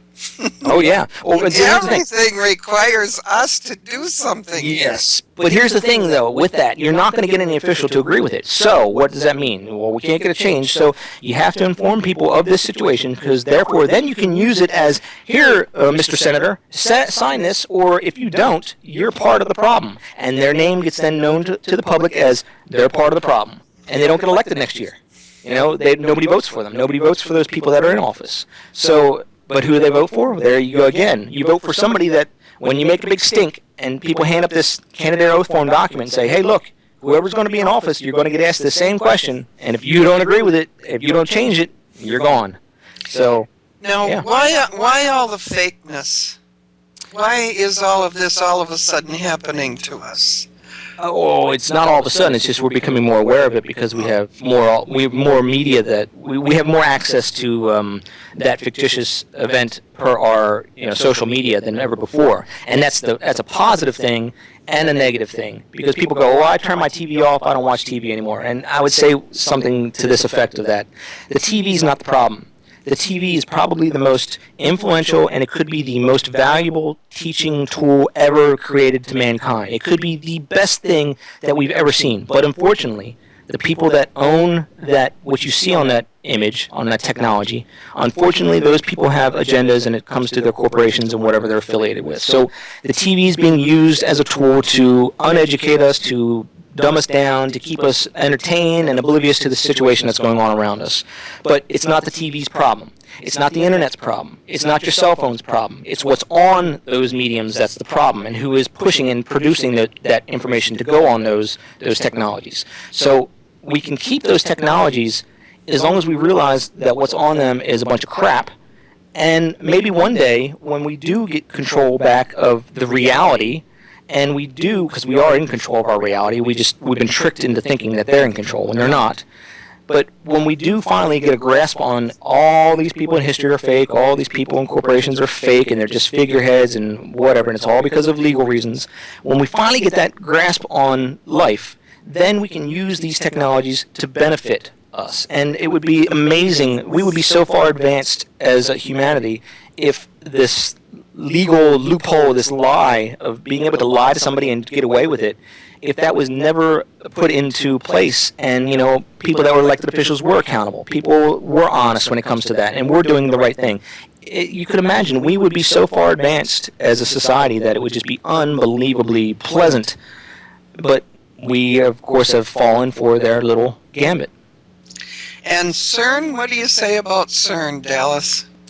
Well, I haven't seen it personally, but the photographs that I see of it, they're pretty realistic and believable, so I think it does exist, even though it's underground. Never know. But CERN is just another outlet for the funding, and they're using it for experiments. I mean, it's nothing underhanded or evil or whatever. It's another experiment that they're funded. What kind of experiment? It's an atom smasher, I believe, right? A particle accelerator? Yeah, but they claim now they're opening portals. Who claims? That's CERN. Who claims? CERN claims. The people at CERN claims. Well, when they say, you got to see who's making that claim that CERN says it, because I seriously doubt it. But I mean, it could be taken in the wrong context as a portal, as being, it's creating particles that we have not expected. And where do they come from? Well, obviously they come from somewhere, and that could be read into whatever you want to. But I would say highly questionable when you have to look to see who's saying that, and look at the author, look what website or what paper that they're from, and I guarantee you, you're going to find ties straight to the same people that are saying the same things that they always say. The Planet X and all that stuff, that was created back 50 years ago. And every 10 years they bring it out again, to make more money on it. Every 10 years. You're right. At least all the years I've been here on radio, they've been doing that. They know the psychology of humans, and about every 7 years, people can only remember things for about 7 years, and that's even pushing it a little bit. 5 years is what people sort of keep in their memory. And 5 years is about the amount of time that passes where somebody can change physically, just by age, naturally, that you don't recognize them or, you've forgotten about them. So they know the psychology game. They know they've been doing this for many, many, many millennium. Here's a guy on the chat room that's saying CERN is the new sewer system. Yeah, there you go. That's a good one, Warren. That's cool. Okay, and so back down to World War III. Will there be a World War III? There will be World War III, World War IV, World War V. There'll be every type of war that you can think of, as long as the people that are in office are still associated with the same families that I mentioned and make money off of it. That's the way it's going to be. But now, war, here's a particular thing. War today is different from war in World War II time or Vietnam time. Vietnam was where you see there was a little bit of there was a change between World War II and Korea and Vietnam. There's been a big change. And the reason why is because of media. Now, World War II, if you've seen the footage of Pearl Harbor, then you've seen footage that was created by, what's his name? I can't remember. John Ford, the director. He just happened to be there at that time shooting documentaries on whatever. Well, if you know who I say John Ford is, then it would clue into the fact that he's been involved in a lot of these big events that were, say, wars or political assassinations and things like that. And I'm being very vague about that because that's something I'm getting ready to release in the next videos. So, but with that being said, you have to remember at World War II, there was the technology that they had to film those things. It's big, bulky cameras. So the majority of the footage that you see is not real live footage where they're actually on the battlefield and bullets are flying over people's heads. Because to have a camera out there shooting that footage, there's not going to be there's no remote feed that you can just set a camera up and then monitor from the distance. You got to have a cameraman there. So a lot of the stuff was staged, and it's unfortunate because the war was real. Don't get me wrong, the war was very real. My grandfather is a very highly decorated, stormed the beaches in Normandy, Army person. He was in there for 30 years. So, he's told me stories. He's said that, people were shot alongside of him. He's shot people. War was different back in those days. War today, And the budgets today are different too for those wars. They're massively increased. Now, do you think that, let's say, the government has, the objective of the government is to secure more funds, to take the funds from the people, to so-called manage that money and spend it on whatever.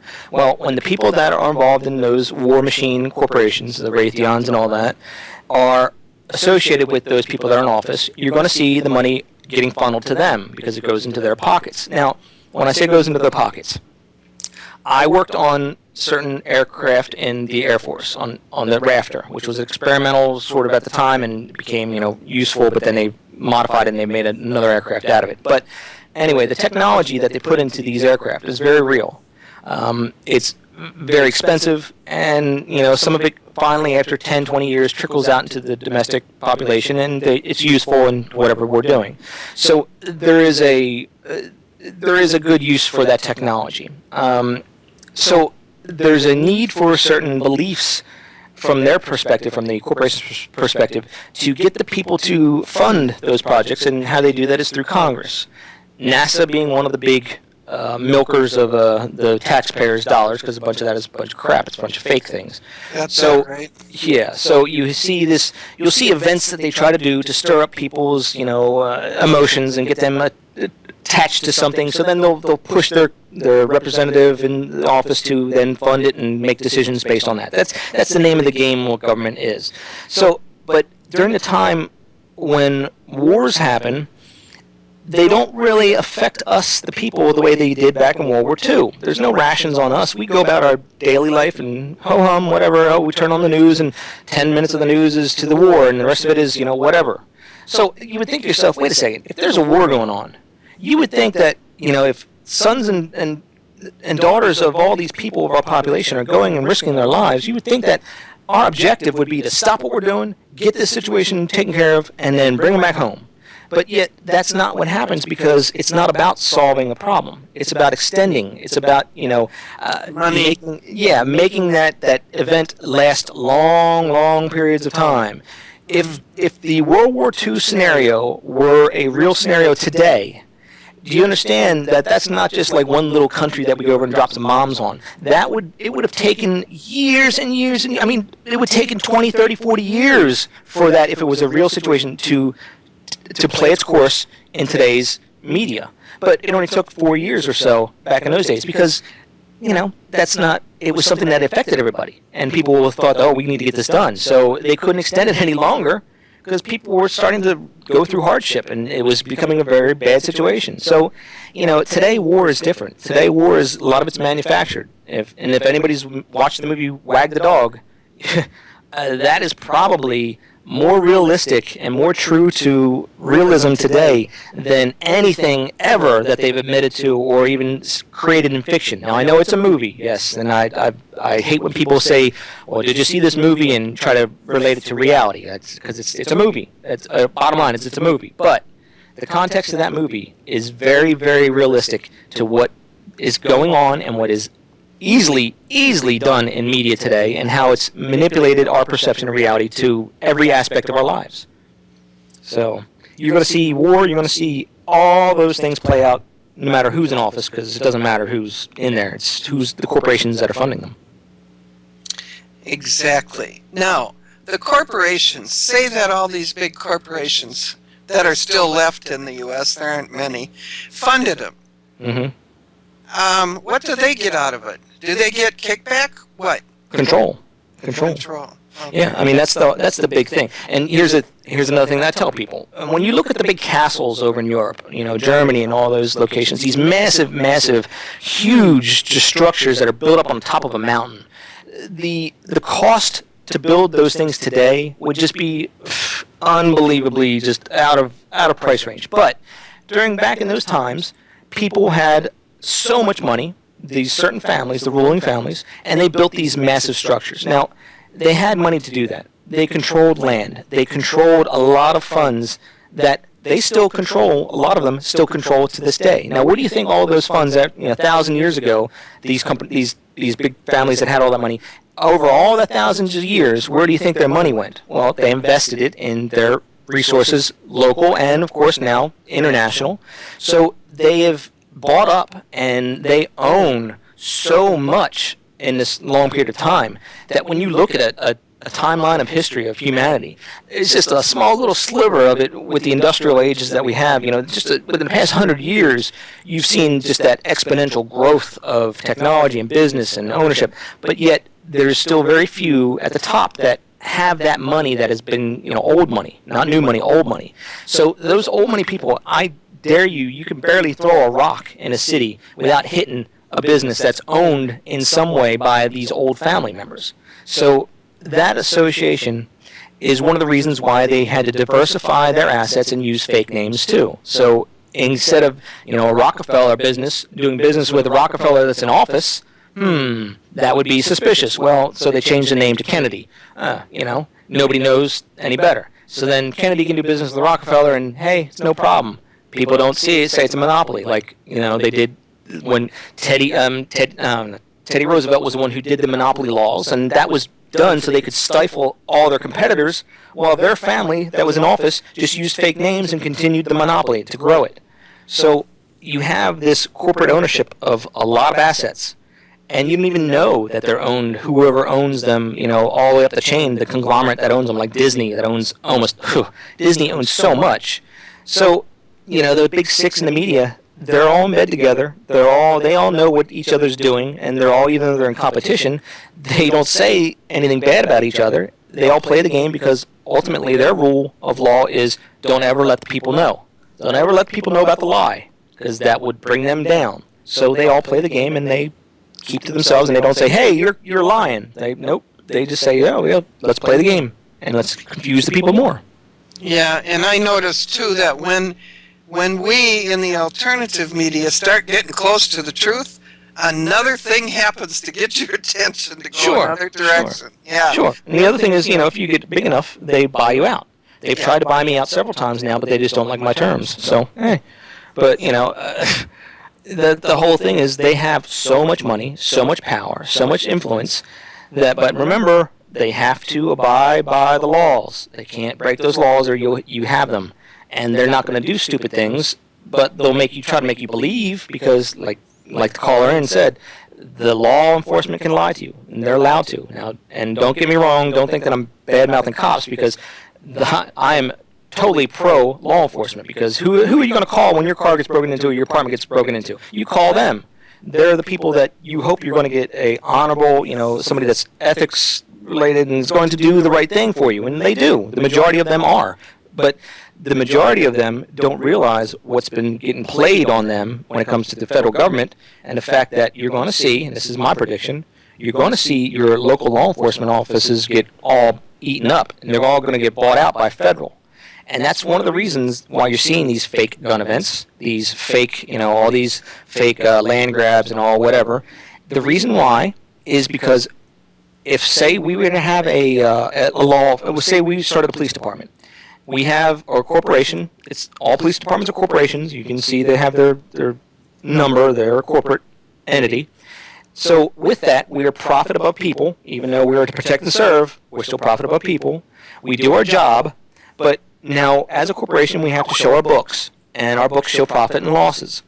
Now, if a federal government comes in and says, hey, we like what you guys are doing over there.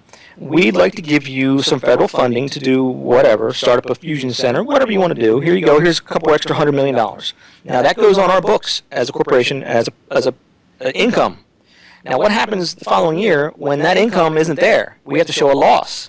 Now, showing a loss as a corporation is going to get all the head people fired, because you can't. You're not allowed to show a loss. You got to do something. You got to make something up to show that you're profitable, or at least breaking even. So what happens when you don't have that artificial bubble that the federal government has offered you? Well, you become beholden to whoever's going to give you that money.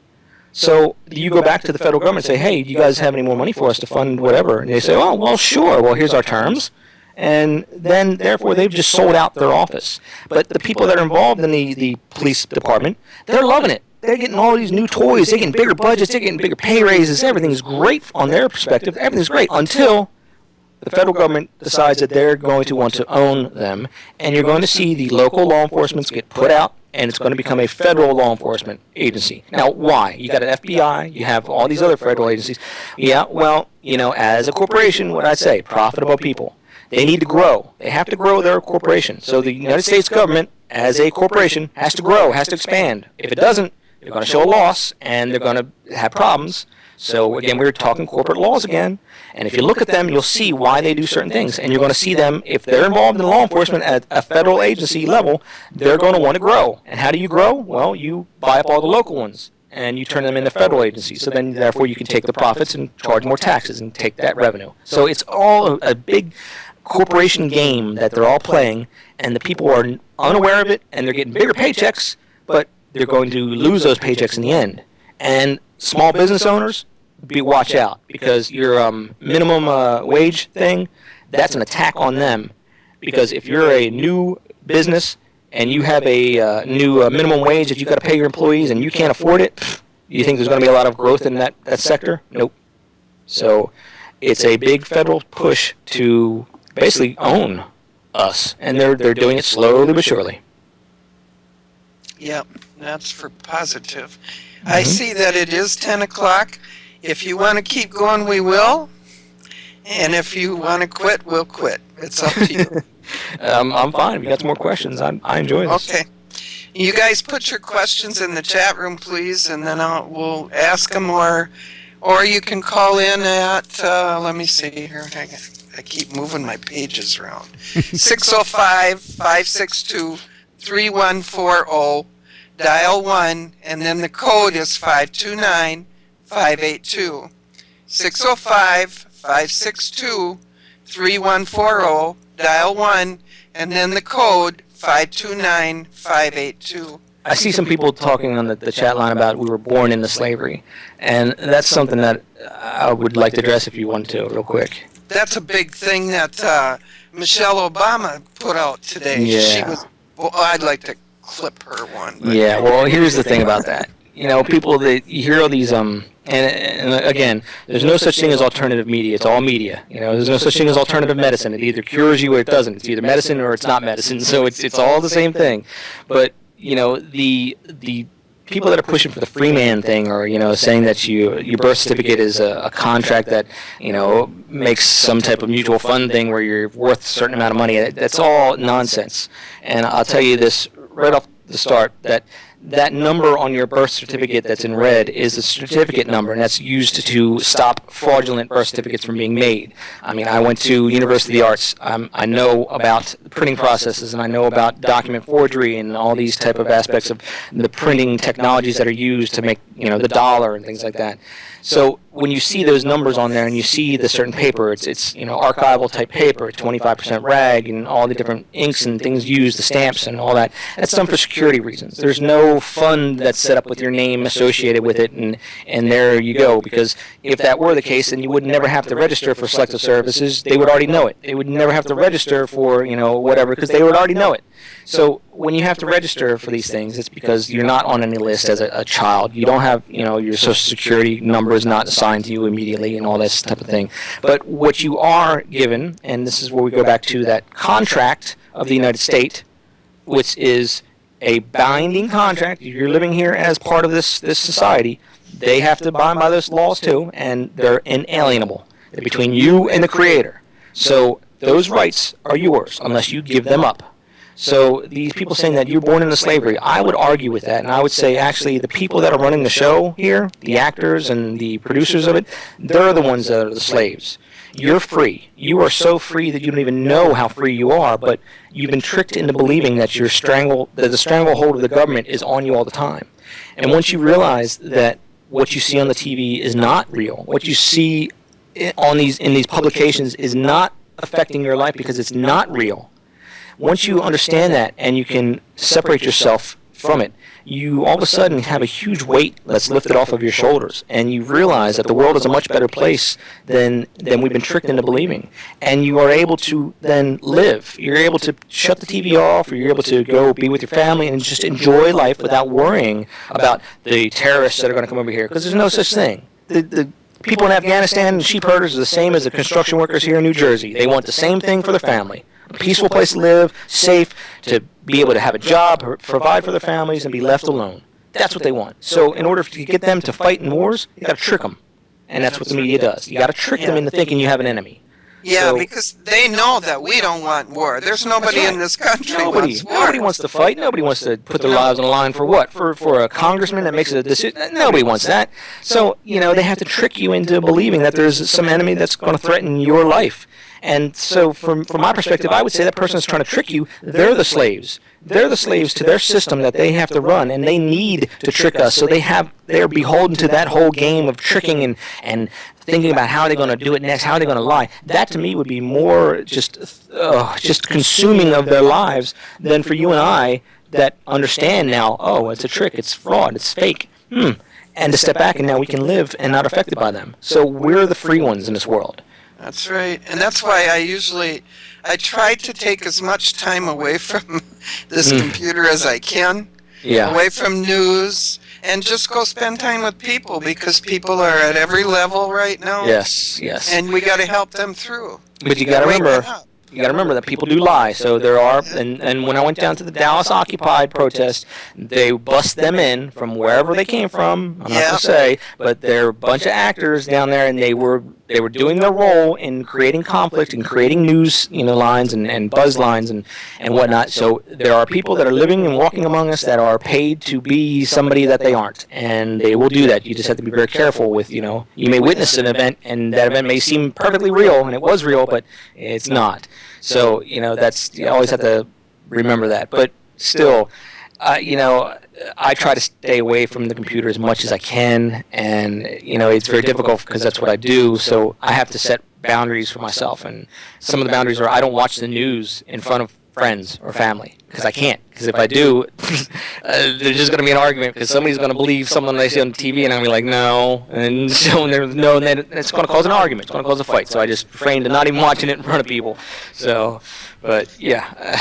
Did you, I see somebody put documents in there.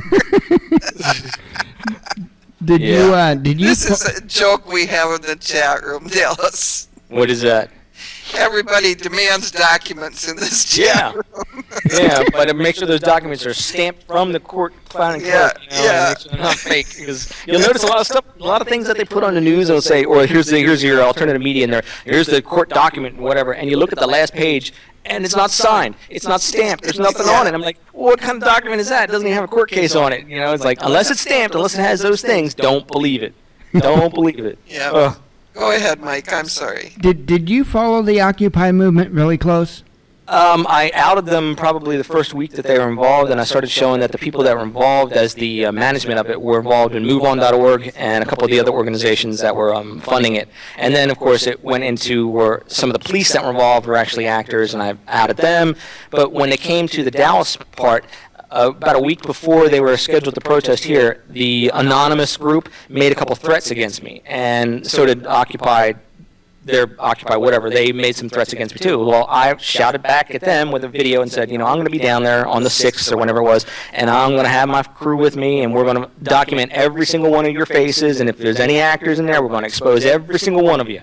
And they were ready for me down there. But we got them. We got good footage and just exposed so many of them that it was unreal.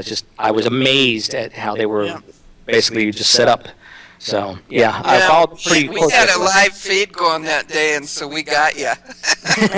Great. Oh, I'd like to see the footage of that. Yeah, I didn't ask Jeff, because he ran that live footage. I can hardly find any footage of me down there. Of course, I have my pictures that I put out there, so I got a good clear picture of you. Good, because I can barely find it. I'd like to see those pictures. That'd be funny. But yeah, did you see how every place that I moved to, all of a sudden there would be a group of them would try to get in front of me and block me. It was just so hilarious. One guy in particular that was always on you. Oh yeah. They as soon as I walked across from one corner of the street to their corner where they're at, and they're at the JFK Memorial Center.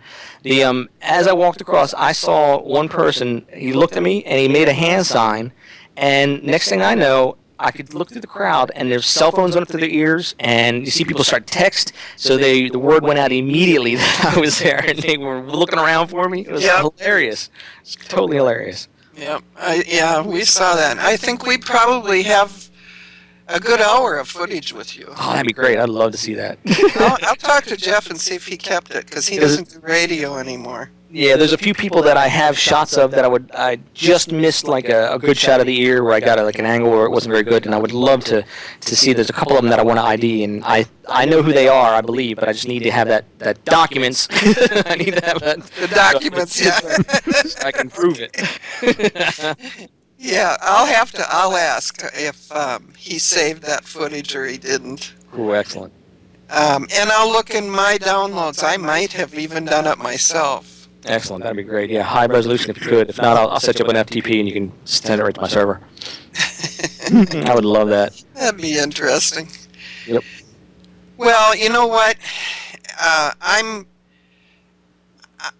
finally, maybe I guess 6 weeks ago or so, realized that my reality is a lot different than a lot of people. Mm-hmm. And how was I going to get them to listen to the fact that nothing is real out here? It's just not. It's a question that a lot of people ask me because honestly, with what I do too, I find it very, very rare that, say, a husband and wife or a sibling or a parent and sibling, parent-child, that type of relationship, like one of them can go to the other and show this information and for it to be received, well. It always causes a fight. It always causes a rift between people and friends.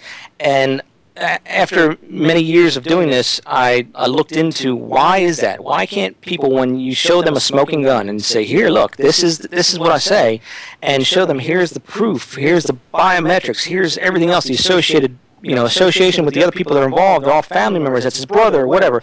Why can't they see that? And what I've come up with is, that we're all, like you said, we're all on our own journey, and we're all at a level mentally that we have had experiences in life that cause us to see a certain way or believe a certain thing, and some of us are understanding enough or open-minded enough that we can step back from what we think we believe and actually go, okay, well, somebody's presenting something that's contrary to what I believe. So let me look at it with an open mind and put aside the fact that I might have been tricked, so I can have a clear open mind when I look at their information. If you're of that open-mindedness, then you're more ready to see that majority of the time, and for all of us, we've all been tricked. We've all been through this thing where we've been inundated since we were a child, and our parents the same way, and their parents the same way. So we've been brought up into believing a certain thing, and if you ever get to the point where you're able to be open-minded and accept the other information and look at it, then you can see that, man, I was tricked. And if you're able to accept that, then it opens up a whole new reality for you where you start to see things and it changes you because you're now never the same as you were before. You're not able to be as duped as you were, and you begin to, the matrix or whatever you want to call it, that false reality around us begins to fall apart. And the more and more you look at it closely, the more it falls apart to the point where it gets to a position in life where you know that whatever, even before they even say it, hey, Ed, did you see about it's fake. What do you mean? I didn't even get a chance to say it. It's fake. Did you see it on TV? Yeah, he does it to me all the time. It's fake. So you start to realize the rules of life, the rules that that bind us to reality. And if that doesn't make sense in that aspect, then it's not real. It's not going to happen. So, when you try to tell somebody that's not on your level, that hasn't gone through the experience that you have, chances are that they're not going to accept it. And when they don't accept it, they immediately build a wall. And that self-built prison for them only allows you to keep on throwing stuff at them and say, hey, look, this is another smoking gun. And all they look at you as somebody that is basically trying to convince them that their reality is fake. And that's offensive to people. Don't tell me what you think you know. And all of a sudden when that happens, that's it. There's no way of getting around it. You can't show them 1,000 smoking guns because they've already built that wall up. They already look at you as now the aggressor, and they look at you as crazy person. They don't want anything to do with it. So everybody has to go on their own pace. They have to find the information out on their own. It has to be something that, of course, they're interested in, and it affects them directly, because something that affects me might not affect them or you. So I may be saying, this is important, you're going to need to look at this, and you may go, oh, no, it's not. So for my work, I have to totally tell myself constantly that, when I get people that send me stuff, I have to stop what I'm doing and I have to look at it from a open mind, because what's important to them might not be important to me, but it still might be important to the rest of the world, and I need to look at it from that position. So yeah, it takes some time for you to get to that position where you can start to look at things and be, open-minded to it, and it's difficult. So it's I just had a thought. Mm-hmm. Maybe Trump could go down to the borders and show everybody all these videos. Yeah, well. And if they don't want to wake up, they'll build that wall. We won't pay for it.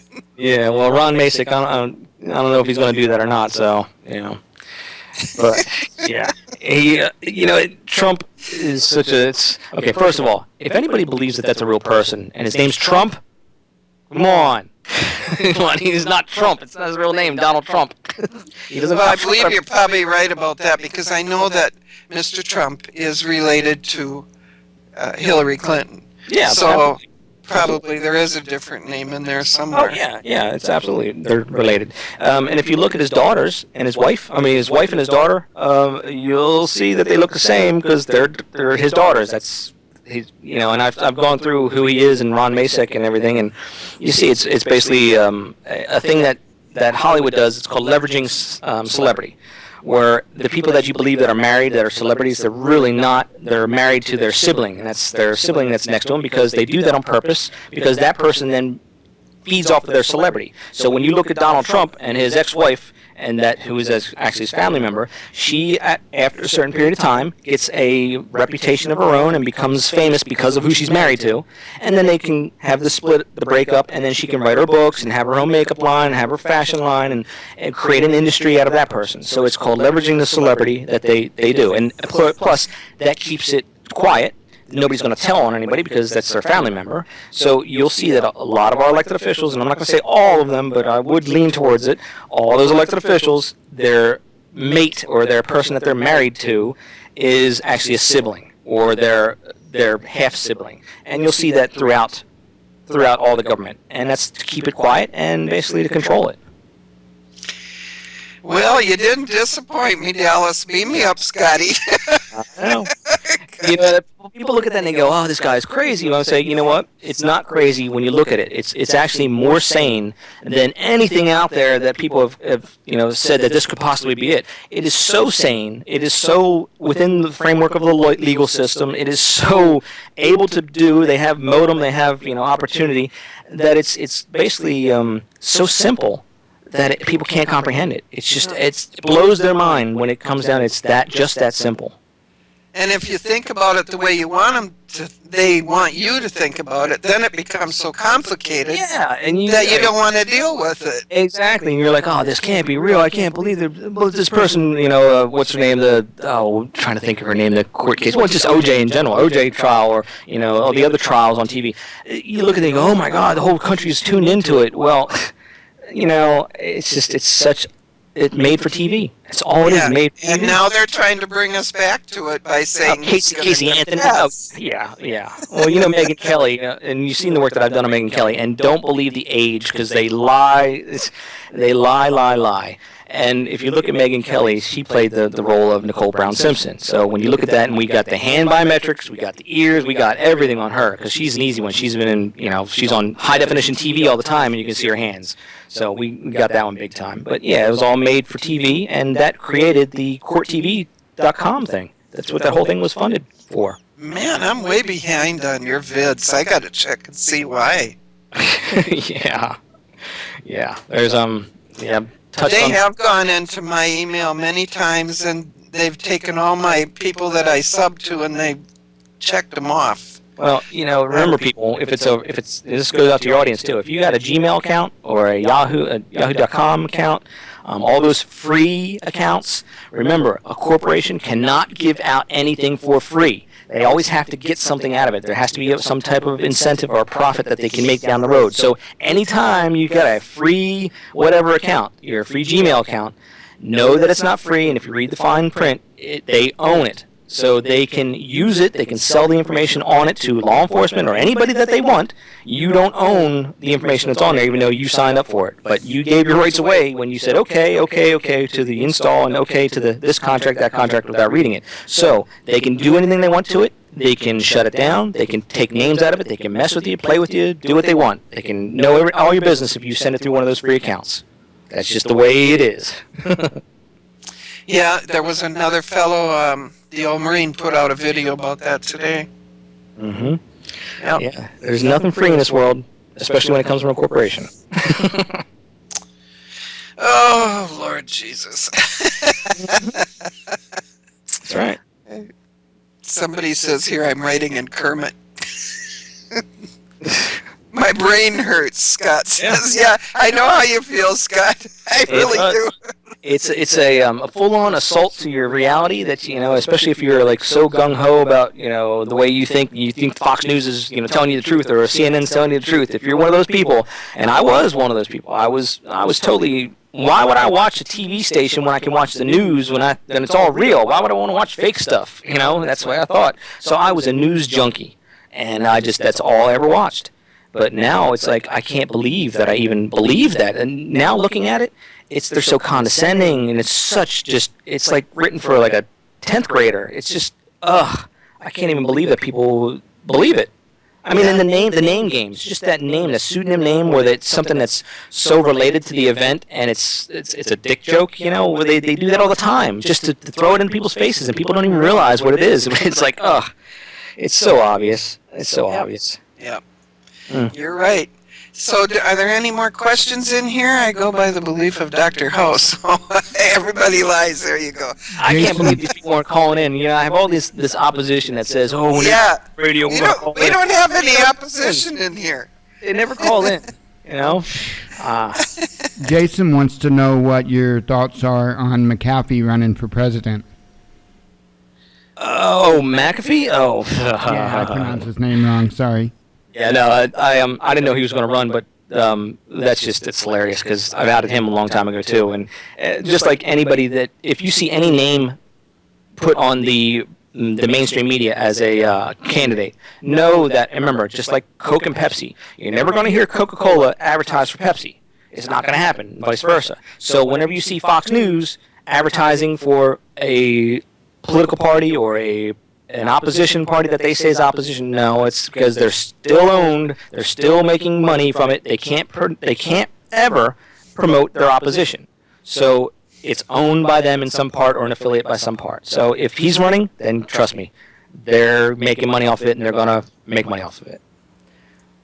I would expect there's going to be a lot of drama coming up right now with regards to the presidential campaigns. I mean, and you're going to see Hillary get put in office. That's just the way it's going to be, because that's the highest-ranking family member that this family that I've been exposing has, and you're going to see it no matter what. So they're just going to make all this drama and make people look stupid, and, from the foreign aspect, from people looking at the United States, they go, oh, these stupid Americans. Well, why? Because that's what the media wants us. They want us to look stupid, but it's not. If you ask any average American that knows that the media is full of it, they're going to tell you that it doesn't matter who you vote for because it's all whatever they want to put in place. It's already done. It's already done. I just shake my head at some of the American people when they interview them in the street. I'm like, oh, they're all fake. What did they say? Those are all fake. They of course all fake. they are. Yeah, it's like, ugh. It's like, God. But that's the other thing. The other thing you got to keep in mind. TV, especially when it's live TV, so they say, they don't take chances. There's nothing that's on that TV that's reality TV, because they don't take chances with their money. Hollywood never has and never will. So anything that they say is reality, anything that they say is live news, and they're interviewing somebody, trust me, it's not live, and it's somebody that they paid to say something. And I was on the news a couple times, but remember, the stories that I was on, I, at that time, thought were real. Looking back on them, I'm like, you know what? They just told me that this event happened, and I'm supposed to comment on it. I didn't even realize, didn't even clue in that they could be telling me something that didn't happen. So, yeah, they don't take chances of real people getting on TV and saying real things, because then they can get held really accountable for it. So, but that's just, if people looked at the TV from a legal standpoint, they'll see a lot of these things that I'm saying are true, and you'll understand that a lot of things that you believe are not feasible in reality. We do have a question from Russia. Mm-hmm. Okay. What about possible third Obama term? No, it won't. Can't do it. Yeah, I realized that today. Yeah, I mean, there's no way they can try to stir up the pot and say things like that, but it can't happen. So, but I mean, and even if it did, it wouldn't matter. I mean, he's a Hearst relative, so it's still the same crap going to be poured out through that office. Oh, that was my question. Who is the real Obama? Well, I know he's Richard Pryor's son, one of his sons, and Richard Pryor, the mother of him, the white mother, you know how that happened, that she is related directly to Hearst. So Hearst, he had a girlfriend, but I actually think his girlfriend was his wife. They used to make up fake stories, to feed the media with fake stories. So his mistress, who they claim, she was involved in the comedy club scene. She was a comedian, and he funded her comedy clubs, and they built several comedy clubs with his money. And basically that's how, when they had that daughter, that love child, that daughter was the one that met Richard Pryor through those comedy clubs. And that is the one, there's 2 children that Richard Pryor has had that they admit to him having, but they won't ever talk about the name of it. And it just says in his bio he had one when he was 16, and they say that they kept the child, everything was good, but they won't say who it is. That's the one you're looking at right there. Now, being Hearst, being white, being at that time, during that time period, having a biracial, great-grandchild, that was a problem, possibly. So they moved him to Hawaii. Now, here's the funny thing, because of that. Remember in Saturday Night Live when Richard Pryor played the part of the first black president? Do you remember that skit that he did? I don't watch Saturday Night Live. Well, it's a pretty well-known skit. You can Google it, Richard Pryor, first black president. That was a slap in our face because they knew what was going to happen, because Hearst is in control of the media. Hearst controlled so many political events that you just don't even realize. Almost all of them are funded by that corporation. That's massive, massive money. I mean, just look at the Hearst Castle. But, that is a direct link to this media conglomerate, and him being blood to that conglomerate makes you understand that all these events, they're all going to be beneficial to the media, and they're just going to be scandalous and all these crazy, stupid stories, when in reality, if Hillary Clinton said that she lied, or our Senate subpoenaed somebody to come to testify and they said that they're not going to, or they admitted to investigating a person before they actually testified in Congress, know that that's not legally possible. It's all made for TV, it's all sensationalism, and it's fake. Like you said, with the FBI, they don't come knocking on the door and they don't tell you that they're investigating you. Knock it right in. Neither does Congress. They don't say, "Oh, we're going to investigate this presidential candidate." They don't say that, because if it was a real investigation, that person that they were investigating would go tell their buddies that are involved in this thing to hide the evidence. They don't do that. That's it. It's a investigation. So when you hear these things, it's just let it just roll right off you. Yeah. So, yeah, he's a great-grandson of Hearst, to answer your question. Good grief. And Michelle? Michelle is his half-sister.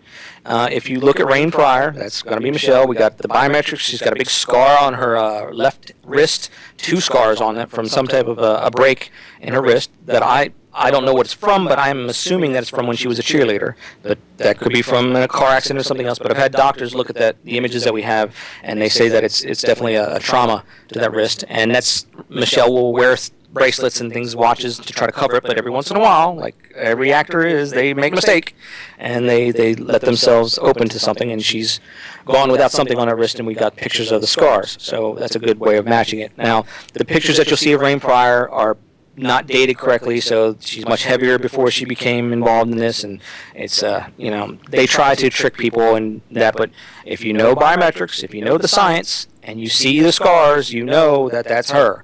So he's his half sister, and like I said, remember I said about the married couples of all sibling relationships or whatnot. Well, the kids that are involved are actually Michelle's, and people just don't understand this. But what's the comedian? I'm trying to think of his name. They hit her children with him. Jamie Foxx. They're Jamie Foxx's kids. So that's why you always see Jamie Foxx at the White House. If you look at all these events, there's always Jamie Foxx there. Well, it's because he's one of the parent of the kids. So that's what about Valerie Jarrett? I don't know who that is. Remind me who that is. She's the one that supposedly is the handler of Obama. Oh, I don't know. I haven't heard that name before. Look her up. Yeah, I'd be real curious to know who she is. Yeah, I'll definitely take a look at that. But there was another Hearst family member that was actually running for office that I got kicked out, and that was see, my memory with names is so bad sometimes. You got my disease. Yeah, I got the photographic memory for the images, but that's the opposite side of the brain when the names are involved. So that part is Fiona, whatever her name was. That's Marty Hearst. So she was running for office. So you had two Hearst people in there. Fiora. Yeah. That's Marty Hearst. So yeah, that's the mainstream media's. They put their people in, and like I said, this isn't illegal. We can do that since we got that candidate oath form. We can have a third person vouch for their fake identity. So it's completely legal for them to do. And you think about if it's legal, then and you own if you're a rich person and you own a lot of assets, it's in your benefit to hire an actor to put into office or to try to get them to run to be in office because it benefits you in the long run. And it's legal to do, so why wouldn't you do it? So. And thus, that is why all presidents have been family. Correct. That's correct. And every one of them has a very, very close relationship with the mainstream media of their time, including all the way back to President Lincoln, who owned newspapers and had to sell his newspapers before he gained office. Now, who's he going to sell those newspapers to? His brother. Come on. So all of them, including especially the Roosevelts. Oh, you look at Kennedy's. Where did Jackie go? She went to work for a magazine as an editor. John, he owned George's magazine. They all are involved in publications, and they're all involved in like Simon & Schuster, all the major publications of the time. I got another question. Mm-hmm. Who was JFK? And did he really get shot? Yeah, well, you know all the work that I've done on that. And everyone that was involved, we've identified every single one of them, the eyewitnesses. And, you have to understand that everything that you think you know about that event has been given to you by a person that's either said an eyewitness or a newspaper. When you find out that all those individuals are all related to each other, then you understand the scam that was in at that time. And then when you see people like John Ford, who was playing the role of a certain Joint Chief of the time, and remember I said John Ford was the guy filming the Pearl Harbor event. He was also filming a couple other events too at the time. But when you see that he is a Joint Chief at the time, the one that's smoking the cigar, I'll give you hints so people can look him up. And then you see two of the other Joint Chiefs. One of them happens to be the person that played the role of Jesse Curry, the police commissioner here in Dallas during the event. When you know that they're all related, and they're all related to the people at that time that are involved in it as witnesses, then you know that the fix was in. And Dealey Plaza, WFAA, they're owned by Hunts and Hearsts. There you go again. Same family, same events, over and over again. So, yeah, it's just a bunch of lies. Oh, God bless America. Mm-hmm. Yeah, but it's not just America. It's every country that's involved in NATO. That's a good way to look at it. Yeah. All those individuals, all those countries, they're all running the same type of scam, and it's some less, some more, but the United States seems to be like the breeding ground for them all because it's so free. That's the problem. We are free, and you're free to lie, and you're free to do all these things that we're talking about that are so crazy, but are within the law that people just don't realize. Well, I want to share a little something with you. Mm-hmm. Not long after I got into Honduras, maybe the second year or so. I was talking with my son when I came home on a furlough. And he had a roommate that came from Texas. And this roommate had a girlfriend that worked at the hospital where they brought Kennedy into.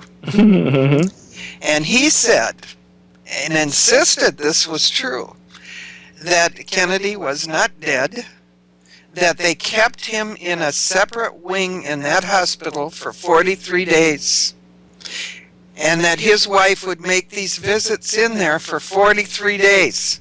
And then the visits stopped. Kennedy was taken out, moved, but he wasn't dead. And this guy insisted on it. Exactly. Yeah, he's not dead. He's still around to this day. We've identified him, and we've identified Jackie, and we've identified everyone that's still his partner to this day. Well, tell me we got blessed enough to get rid of Teddy. Well, we can talk about that one later. But the Kennedy stuff, this is one of the things that I is really close to heart because I did the 2 books that went bestseller with Grodin, and I've interviewed all those eyewitnesses, all the medical people, all the people that handled the body, so-called, that day, all the FBI officials and nurses and everybody. We interviewed them on camera for one of the books, and all the eyewitnesses that were still alive during the time when we did the interviews, we interviewed them. So to look back on it and to understand that those people are all lying to me, and then to realize who they actually were, was a big shock for me, and it took me a while to actually come to grips with the fact that, the information that people believe that happened that day has been given to them by the government, has been given to them by the media, and those 2 bodies of organizations are the people that benefit by you believing what they tell you. So it's for the past 52 years, the media has used the content of that assassination, and they've made, and it's called the $1 trillion event. That's how much money that they've made. So the city of Dallas, how much money the city of Dallas makes by people coming as tourism down here just to the Dealey Plaza. I mean, it's beneficial for them to stay right within the line of all the conspiratorial talk, and they make so much money off of this. But when you look at what I found out, it puts all that away. It stops it all. And in fact, just that event is not an isolated event, because when you understand the patterns and what I have been telling people, you can apply the same rules that they used in that one to every single major event in our history that the media has pushed on us, that's in our history books, 9/11, all the other things in our history. You can take these rules that they used, and it's the same thing over and over again. Why recreate the wheel when it's already working? You have it all set in place, and that's the playbook that they use in the media. They use it over and over again. Yeah, here's another question. I'll ask this before mine. Ask Dallas, Edward Snowden, truther or enemy of the USA? Edward Snowden is a guy by the name of David Hoffman. He lives in Plano, Texas. He went to Plano High School. He is not very old. He's just in freshman in college or junior in college, I think now. But he lives right down the road from me. You can see who his family is on his Facebook account. And when you understand the work that I've done and the people that I've outed, you'll see that his mother's sister, so that's his aunt, is married to David Rockefeller Jr. So you see the ties right there to the whole family. You see the ties right there. And what about that other one that's in the Brazilian embassy? I forget his name. Brazilian embassy? I don't know. He's been hiding over there in the Brazilian embassy. And we're talking about the WikiLeaks guy? That's that guy, yeah. Yeah, right. If anybody believes that there was top secret documents released, there's nothing top secret. Okay, first of all, there's nothing that was top secret in that. It was all easily available anywhere, and there was nothing even secret. There's nothing against the law that they did, and so therefore, it's just all. And here's the other thing: if you did, by any chance, release some top secret information. And me being in the military, anybody in the military is privy to information that they, on your exit interview, they tell you, don't talk about training stuff to the public, don't tell them about this, don't tell them about that, because it puts people in risky situations. Don't tell them about this technology, and they go over this when you go through your exit interview when you get your discharge. So you know things that the general public doesn't, but it's nothing that it's nothing that's bad. So if you have information and you're going to break your basically your secret rank, and you're going to tell people, the public, first of all, they're going to come get you, and they're going to arrest you, and they're going to throw you in Leavenworth. And Leavenworth is not a place that you want to go. I've known people that were in my flight that had gotten in trouble for being AWOL, and they threw them in there for a little while, and they came out and they were just like, no, never again. Because, if anybody in the military knows this, that there's a lot of predators in there when it comes to sexual predators. And there's a lot of those type of people that are involved that they join the military just to prey off of people. So when they get caught, they throw them in Leavenworth. So it's a bunch of sexual deviants in Leavenworth. And I'm telling you that as a fact, and you can look it up. It's not a very good place to be. You do not want to go there. So with that as your threat, and with that as a reality, if you divulge secret information and they are going to throw you in jail, you better watch yourself, because it's going to happen. They're going to get you. All right, and that's in your contract that you signed. You can't divulge those things. So for him to say, "Oh, I'm going to release all this information," as WikiLeaks did in the beginning, but then I'm going to wait a little bit and I'm going to release stage 2. I mean, come on, it's absurd. If you were going to do that, and you were going to say, okay, this is going to be, this is good, I need to do this, I need to release this information because there's a threat to the humanity, you don't release it in separate sections. You get rid of it all, and you say, I have no more, that's it, I'm done, wash my hands of it, that's it, don't come get me, please. That's what you do. But you don't do that because they're going to get you. They're going to throw you in jail. So, I mean, come on, he's walking around, no. Yeah, and really the only reason he's in that embassy hiding from any law of any kind is because he was accused of rape.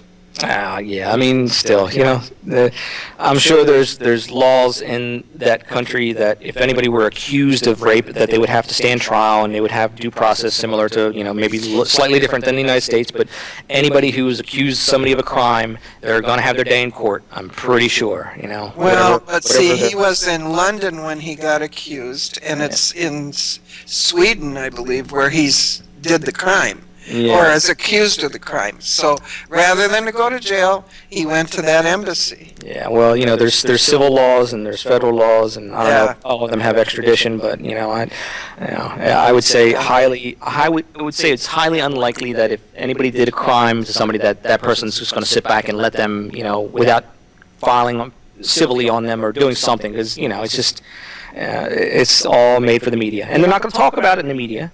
But, since they do talk about it, then it's fake. Yeah. I have a question. Mm-hmm.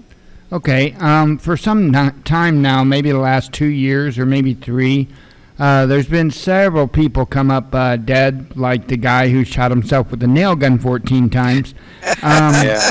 But there's also been so if it doesn't sound right in reality, it's not reality. Well, and okay, some of them have been. There's a lot of doctors that have disappeared. Yeah. Do you think they're being Operation Paperclipped? No, Operation Paperclip wasn't even what people even think it is. I mean, if you actually do the research and you look at what Operation Paperclip is in foreign countries, I would do your research when it comes to those operations. Not here in the United States. Look in foreign archives, because you're only going to see what they want you to see here, and it's all a bunch of crap. But paperclip was not what they say it is here, and actually it was something that the Jews did at that time to signify on their lapel that certain things with other Jews, and that was a paperclip that they put on there because they couldn't wear pin, they couldn't wear something that would that the people that were enforcing the laws over there at the time in the prison camps and things like that, they couldn't wear things that would be offensive to the government at the time, but would be something like a political activist at the time. So they developed a little system of they put a paperclip on their lapel, and that was the sign, that was the signal to others for support of it. That's where Operation Paperclip came into play. You got to do a lot of digging, a lot of digging, and you'll find that in the foreign archives. You won't find it here in the United States because they lie about it. Now, when you find out who Hitler is and you find out who all the people around him were and all the work that I've done on that, you'll see that this last week, you see that Werner von Braun Wernher von Braun, who he really was, and this one was the icing on the cake. You would not believe when I found this image and I recognized who this person was, and then read the description of who the person is in the photograph, and went, "Whoa, wait a second, that's not who I think he is," and then did some digging on what I thought he was. He's James Roosevelt, and he is actually the son of FDR. So when you see that the son of FDR, James Roosevelt, and his wife are Wernher von Braun and his wife, and you see the fact that the individuals that I've identified are all part of the Roosevelt family, and you can trace them all back to the fact that most of them went overseas during the time. Even Kermit Roosevelt went to Europe at the time to fight, and he actually got rid of his American citizenship. Now, why would a son of Theodore Roosevelt, why would Kermit get rid of his American citizenship to fight in the English Army when he could fight in the United States Army? Well, there's reasons behind it, and all of them have ties. The Kennedys have ties. You'll see if you look at the work that I've done. But to find out that Wernher von Braun was, James Roosevelt, was a jaw dropper for me. And so that means that all the stories, of course, who did Wernher von Braun sign to when he was got out of the when he was brought over here? He signed to Disney. Disney hired him, and that's what they did the propaganda films with. So I mean, the whole Disney structure, and the fact that Walt Disney was hired by Nelson Rockefeller to head up the CIAA. Now, that's not the CIA, it's the CIAA, which was the media branch of the government at the time to produce all the propaganda films for Europe and for the United States. That's why you see all the Disney things that have Hitler in them and all that, because there you go, they got paid for it.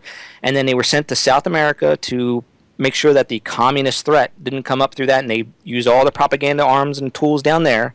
You see that a lot of them were stationed in Argentina and all these events where they found Nazis years and years later, right, in the media. They always seem to find the Nazis in Argentina. Well, that just so happens to be the place where the Bush family owns a large piece of land, and it happens to be a place where they have a dairy farm down there, so the push for milk does the body good and all the other milk things, which we know now that milk is not just a way to get vitamin D in your body. You get it in through the sun, but there's these constant pushes for these, foods and stuff that are owned by them. You see that there's ties to the political people of the time and the family members that I've exposed, and you'll see that everything in their media, which they all are part of the media, they are the ones that campaign for whatever their corporations that they own at the time to get whatever their product is in front of us. And it happens to be war. There's Raytheon and Boeing and all those people. If it happens to be food, it's going to be, milk and all the controversy about those things. It's just GMO stuff, same type of stuff over and over again. Obama and his family just bought a place in Argentina. Mm-hmm. Gee, I wonder why. Yeah. And Michelle, remember her, what was it, a Move campaign or Let's Move, or what was the thing that she did, the exercise thing? Yeah. Do you understand where that comes from, that Move thing? If you look at Philadelphia, when I was a kid, there was the Move People. The Move People were a political activist group that were supposedly, they nonconformists, and they believed in Africa, and they wore dreadlocks, and they had the whole thing going on at that time, and it was a big problem at the time it was Frank Rizzo, and they were the ones that they dropped the bomb on their house in the news media and burned up the 64 houses in the row home and all that stuff. Well, if you look at the Move People and I have one of the photographs up on my website, you'll see that Michelle Obama was one of those Move People. So therefore, they use the same terminology to throw it in our face again with her Move campaign here, just to throw it in your face. So it's hilarious what they do, and they get away with it because they can't associate that far back in time, and they don't know who those faces are, but that's where the photographic memory comes in handy with what I'm doing. Isn't that interesting? Mm-hmm. You'll see a couple other people. You see Will.i.am, he's one of the people in there too, in the Move thing. He's standing right next to her in the photograph, so you'll see. Now, here's the big question. Mm-hmm. Is Michelle Obama male or female? God, come on. That's not a question.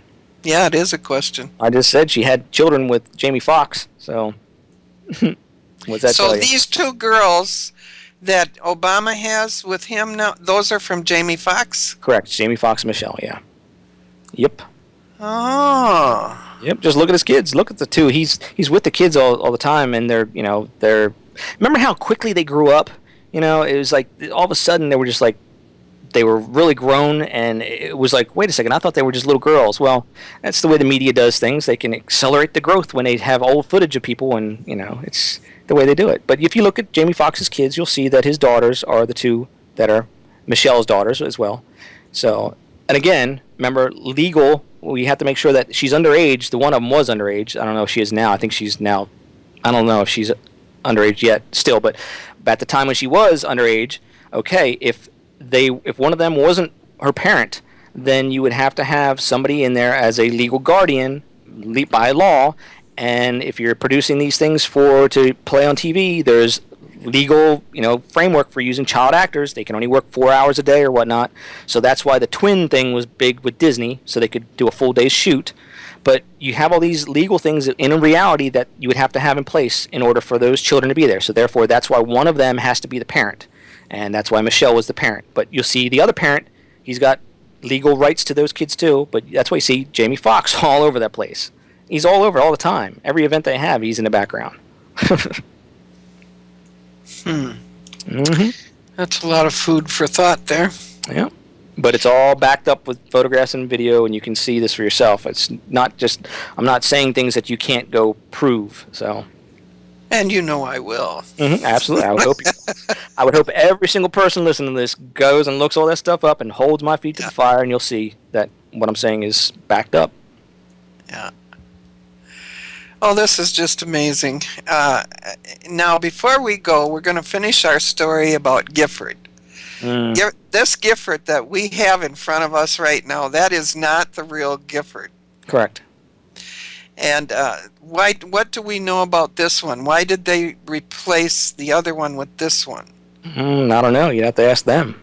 I mean, the way they do things, why they do things is up to them. But, when you can use biometrics to prove somebody's identity, and you can see that the person is not who they say they are, for whatever reason, it's their business, but we can at least say that that's not the same person. It's interesting to me. Yeah. Well, you got to remember, her husband's with NASA. Yeah, exactly. All of a sudden, he's not with NASA anymore. Exactly. Yeah. Well, the whole thing about, remember when she first got in office and all that, and all this drama went down, I decided to go to the National Archives and pull up some of the things that she said, whatever records they had on her. And when I went to the Thomas Registry and the National Archives, they didn't have anything on this person that was elected to Congress. There's nothing in there except for one piece of paper, and that happened to be about somebody else talking about the shooting. So she had no records. And I went on air at that time. I was on Joyce Riley's show, and I told everybody, I said, look, go look this up real quick, because they're gonna change it. Of course, they're gonna fill in the gaps that they missed. And I said, look, and you'll see that there is nothing for her, no records for her at all. When the National Archives and the Thomas Registry have every single piece of document that when they speak in the Senate and in the House, that's all recorded, and that all goes into the registry. So anything that they say, any laws that they work on, any bills that they push, has a paperwork that's associated with it. She had nothing, and she was supposed to be there for a year. So then I said, well, wait a second, how many other people have no records for it? Because maybe this is just a clerical error, even though I knew it couldn't be. For a whole year they have nothing. So I did a search on every single representative, and I found 5 of them. 4 of them are the adjacent districts to hers, and one of them is in LA. Now, what are the odds of that? What are the odds that the 4 people that are elected officials around Gabrielle Gifford's position, 4 of these people, are no records for them. They're fake. I mean, that was just, and their names, Blunt as being one of them, come on. The name game is so obvious. So they're fictitious people that are put in place. And it follows along the same lines, same guidelines that we've been talking about. The media is running this game. Well, and that day when this stuff happened, how you separated my head from my shoulders was I had training in driving ambulance. I was an ambulance person. And so I knew how we would approach that scene. Mm-hmm. And yet these ambulance drivers were no gloves, Mm-hmm. no masks, Mm-hmm. nothing. And the one guy sitting down there with no gloves and mask, he's holding a card, reading off of it to them. That's a controller for an event, a drill. Yeah. But then the And other thing, the go ahead. blood wasn't real. That was coming Exactly. from Giffords. Exactly. I mean, the guy that supposedly held his hand on her forehead with the through wound up against his chest to stop the bleeding had no blood on his hands or chest. No. I mean that's a head wound bleeds profusely. It's just it's incredible amount of blood. Spraying all over. It would be everywhere. Yeah, through wounds. So, but yeah, even just that reality, people can't even understand. But you talk to somebody in the medical field like yourself or somebody who worked in the ER, they immediately go, "There's no way. There's absolutely no way that happened." But then, I was lucky that day. And for the people that are still tuned in here listening, You got quite a few. Yeah, I see that. The way that I actually was very fortunate to get involved in that event was I didn't know that area very well. And if people know radioreference.com, that's a website where you can listen to police broadcasts and the scanners. So not knowing that area, I clicked on the adjacent Orzo County, or whatever how it's pronounced. I clicked on that county, and I was listening there. So even though they had the broadcast locked down on Pima County, they let the broadcast that went out for calls to adjacent counties, adjacent districts for help or whatever, go through. So I heard them, and I recorded it, and I made a video, and I put it out there. There was 3 calls made that day. Now, from the people's perspective, and what the media told them is once the call went out, within 15 minutes, they had the person apprehended on the ground. The sheriffs were there, everything was good, and they had it all under control. Okay, that's 15 minutes from the time the first call goes out.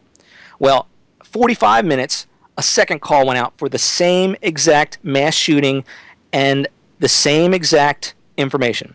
And then 45 minutes after that, a third call went out.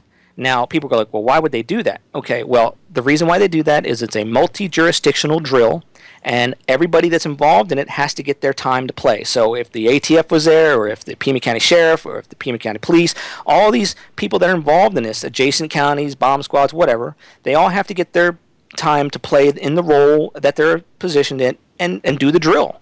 That's all it was. So for them to call it 3 times like that, and the first time, this is a funny thing, as you listen to the operator, as she's the dispatcher, the first time she calls it, her voice is really excited. She's really, like, oh my God, this is like, very excited. The second time, she starts off as being a little excited, and then all of a sudden it clues into what she's saying, and she goes, oh, yeah. You can hear her voice. She goes, very mundane. It's a mass shooting, entrance of the north, and she starts the same way, and the same way for the third one. So she knows by that point that it's a drill. So, yeah, I mean, that event they made so many mistakes, and I was just fortunate enough to be in the right position and grab those archives, and that's when it all started going crazy for me. Yeah, I remember that tape very well. Now, Jared my Loeffner? question... Just one more thing. The Jared Loeffner character. You know who he was? I finally found out this this very recently. That's Hearst. Okay, Patty Hearst. She has 3 daughters. One of her daughters, that's her boyfriend that played it. You see them. They're actually in the photographs. He has got a bald head, and he's going to the funeral for the Christina Taylor Greene funeral, and he's holding the hand of one of the daughters, and that's one of the Hearst daughters. So again, you see the tie into the Hearst family and all their crap. It was that one dropped my jaw when I saw them at that funeral. I was like, oh. That would drop mine. Now, I always kind of believed that the judge did actually die that day. Nobody died. He was the target. Nobody died. No, nobody died. No. I know the little girl didn't because we saw her a little later. Yeah, that's when the other thing went crazy with me when I found the archives of the Greenberg's family photographs. Yeah, that was insane. And all the people, that's where if you're new to what I've been saying and you don't know the past 5 years of my research, that's when the Gabrielle Giffords event was one thing. And if I hadn't found these photographs, and you could thank Stuart Rhodes for this one, because I was searching for information on him, and I found photographs of him at Alex Jones's studio. And I always tell people, if you're going to do research and you're going to look for photographs, always look to see who the photographer is, because you will see the same names if they are basically approved by a certain, by CNN or whatever. If you know that event is fake and you see that name, that photographer there, and then you see his name again you know that that person is approved and that person is in on the deal. So you can get a little bit of an idea of what to look for and who is going to be in those pictures. So the photographer on those photographs was Jennifer Greenberg. And I went, Jennifer Greenberg. I was thinking Maurice Greenberg, who testified, played the fifth for the Fannie and Freddie event in the AGI. So I went, I wonder if that's any relationship to him. So I clicked on her name, and it took me to her account on her Google account, and within that Picasa account, I'm sorry, and within that account, the first image that I saw was the little girl that we know as Christina Taylor Green. That's her daughter, and she's looking right at me, and I'm like, that's Christina Taylor Green. And it all went crazy at that point because everybody in her family was involved. Everybody that and the parties that they had for the bat mitzvahs for the daughters, the people that were involved there. There's Ross Perot, there's Warren Buffett. Come to find out, they're all related to the same family that are in power today. And that's when it went absolutely nuts. So if people think that I'm just taking these actors and saying this person looks like another person, no, I'm taking people that are established in this family's photographic albums, and they're there, and they're not associated with each other when it comes to the events that they're in, but they're associated when it comes to the blood. There you go. And you have them being tied to the media and to government. David Axelrod, who was President Obama's chief advisor, he was there. He's married to a Greenberg. I mean, there you go. That's the links that everybody needs to understand, to know what's going on in this government. Mm-hmm. Well, you know what? I see in the chat room that everybody wants you to come back real soon. Well, I will anytime you want. How about next Wednesday night? I'll have to check the schedule, but I'll get back with you on that. But I'll probably be good for it. Yeah. Okay, and then on Friday, I'll get you out that information for that conference call. Yeah, and in the meantime, all the people that are watching, get some people to call in or get some people to ask some questions and ready for them. You know what? This group in here is so tame, yeah. but they're pretty awake. Yeah, I mean, there's no questions off limits. No questions off limits. Ask me whatever you want, anything. So yeah. So you guys be ready for next time he comes. I got and one. That means go to his website, study what he's been doing since Giffords. That'll fill you in, and then you can get your questions going from there. Yep, absolutely. I got the best question of the night to end it with. What's that? Okay. Is the Earth flat? No, it's not flat. And the reason why you can figure this one out, this one's so good. This one was a beautiful one I came up with. Okay, if you ever go on YouTube, Google tornadoes. Tornadoes in America, North America, and Google Australian tornadoes. And when you look at the video footage, tell me what's different. They go backwards. Yeah, there you go. Northern Hemisphere and Southern Hemisphere. There you go. And some of the flat Earth people were like trying to come at me with that, and I'm like, I'm going to figure this out for 1 second. Now they realized that the tornado thing, and if you go to the equator, the water's spinning, it goes straight down, and you see videos of them, people that have gone there, and there's places that they have dishes of water set up right alongside of the equator, and one will spin one way and the other will spin the other way. It's because the hemispheres. So this one guy who happens to be like the big guy on the flat Earth thing, he was attacking me, and I recognized him as one of the same royals that is involved with Alex Jones, and he's been seen with him at the Dallas Federal Reserve building. He was one of the actors that played a role in there with Alex Jones. And when I said that who he was, I said, "Oh, you're Prince. You're a Prince." All of a sudden, his account shut down. So you can be heard by these people with just one voice, and you can make them jump. And when they do, there you go. You'll have the proof that you are right on target with them, and you'll see them react because there's no way they can get out of it. So they shut him down. So just remember that. But yeah, tornadoes. There's your proof. Oh yeah. There's a lot of different things that tell me that it's not just that. It's just physics in general. But see, if you're scientific, like you just said, you understand those things. I always try to approach things in a way that I can, like the moon landing and things like that. People have been over and over and over and over the scientific impossibilities, but yet, if you look at it and take it from a different aspect and try to show the people something that they haven't seen before and relate to them on something that's so easy as just Googling a tornado. And you realize, Northern Hemisphere, Southern Hemisphere, different spin. right there. You don't need to go into the whole, physics behind it. You don't need to go into all that stuff because that's when you lose the average person. But if you can show them just the basics, that they go, something that I can open my window and I can look and see a tornado, and I can, have friends in Australia. They can show me theirs, so I don't have to believe what I see the media saying me. But it's on there where you can see the spin is backwards. And if you're American, you see that Australian tornado, and you don't know what you're looking at, all of a sudden you go, wait a second, something doesn't seem right because it's spinning backwards. You're so used to seeing it spin the other way that's what you're just used to seeing, and something just doesn't sit right with you when you see the Australian ones.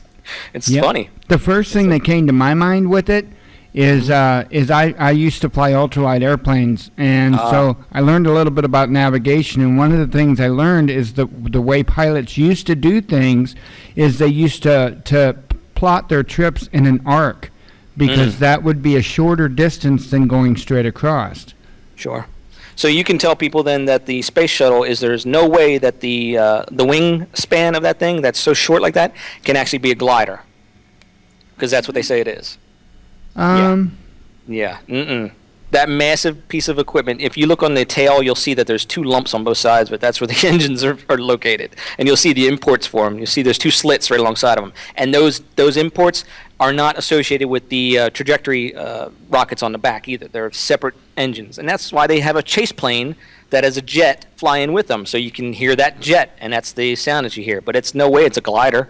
There's no way. That's interesting. I never thought about that, but that thing does not. It doesn't. There's no way. No. The glider has huge, massive wings for just holding one person. Right. Yeah. So yeah, it's a jet. Huh. That's the NASA lie. Well, Dallas, it has been wonderful having you on, and I will wait for your answer for next Wednesday night. Sure. Yeah. And you guys in the chat room, you're great tonight, but come back here with questions next week. I see people like, oh my god. So I see We're people going to class. Their brains just popped and just exploded all over the place. Yeah. I know. You'll see. It gets easier. Trust me. It gets a lot easier. Oh, one more thing before I forget it, too. That pastor I was talking about today, you guys, that he was talking about all this junk going on with the military. He also tried to say to the people that FEMA was going door to door in Florida and in Texas. Well, I hope so. Let them come here. You got floods everywhere. You got floods everywhere, and if they're going door to door, it's for a reason. That's right. And the other thing you got to watch out for, and this is very particular when it comes to the religious people online on TV. You remember, churches are tax-free zones, so that's a very it's very attractive to these individuals to harbor a lot of their money within those events and those people. So there's a lot of fake people that are TV evangelists, which there are, you'll see. But it's a tax shelter, and be very cautious of it. Oh, this guy used to be on LBN with me, so I know him very well, and I know him to be a Jesuit-trained person, and so that's all I needed to know. Yeah, well, I say this to everybody: be careful when people try to say it's the Jews or it's the Masons or it's the Jesuits and all that. Anybody who pushes like a group that you can't hold accountable, be very wary of what they're saying, because a person makes up those groups. So when a person steps over that legal boundary, that person is the person you go after and you sue them or you hold them accountable. You can't hold a group accountable. So anybody that wants you to put all your eggs in that basket is somebody that either doesn't understand what they're saying and is trying to divert you from the fact that an individual is who you go after. So that's all I got to say. That makes sense. Okay, I will get back to you. I'm going to look for that video that we did too. Sure. Yeah, that'd be great. Yeah, if I can find that, I'll find it. And let me know tomorrow if you can do this next Wednesday, and then I won't fill that day in. Will do. I'm pretty sure I'll be able to. I'm pretty sure. Okay, good. And you guys, tomorrow night we got Vicki Davis on with us, and so you want to be here for that. And we're going to get an update on Michael Emery. All right. So we will see you all tomorrow night. Okay. Bye. Bye. Bye. Thanks, Dallas.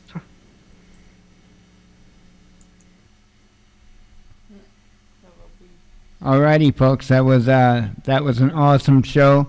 I'll have it uploaded overnight, so in the morning it will come out for you all to be able to listen to at your leisure. So, big thanks to Kathy and Dallas, and I'm gonna go ahead and close up this recording.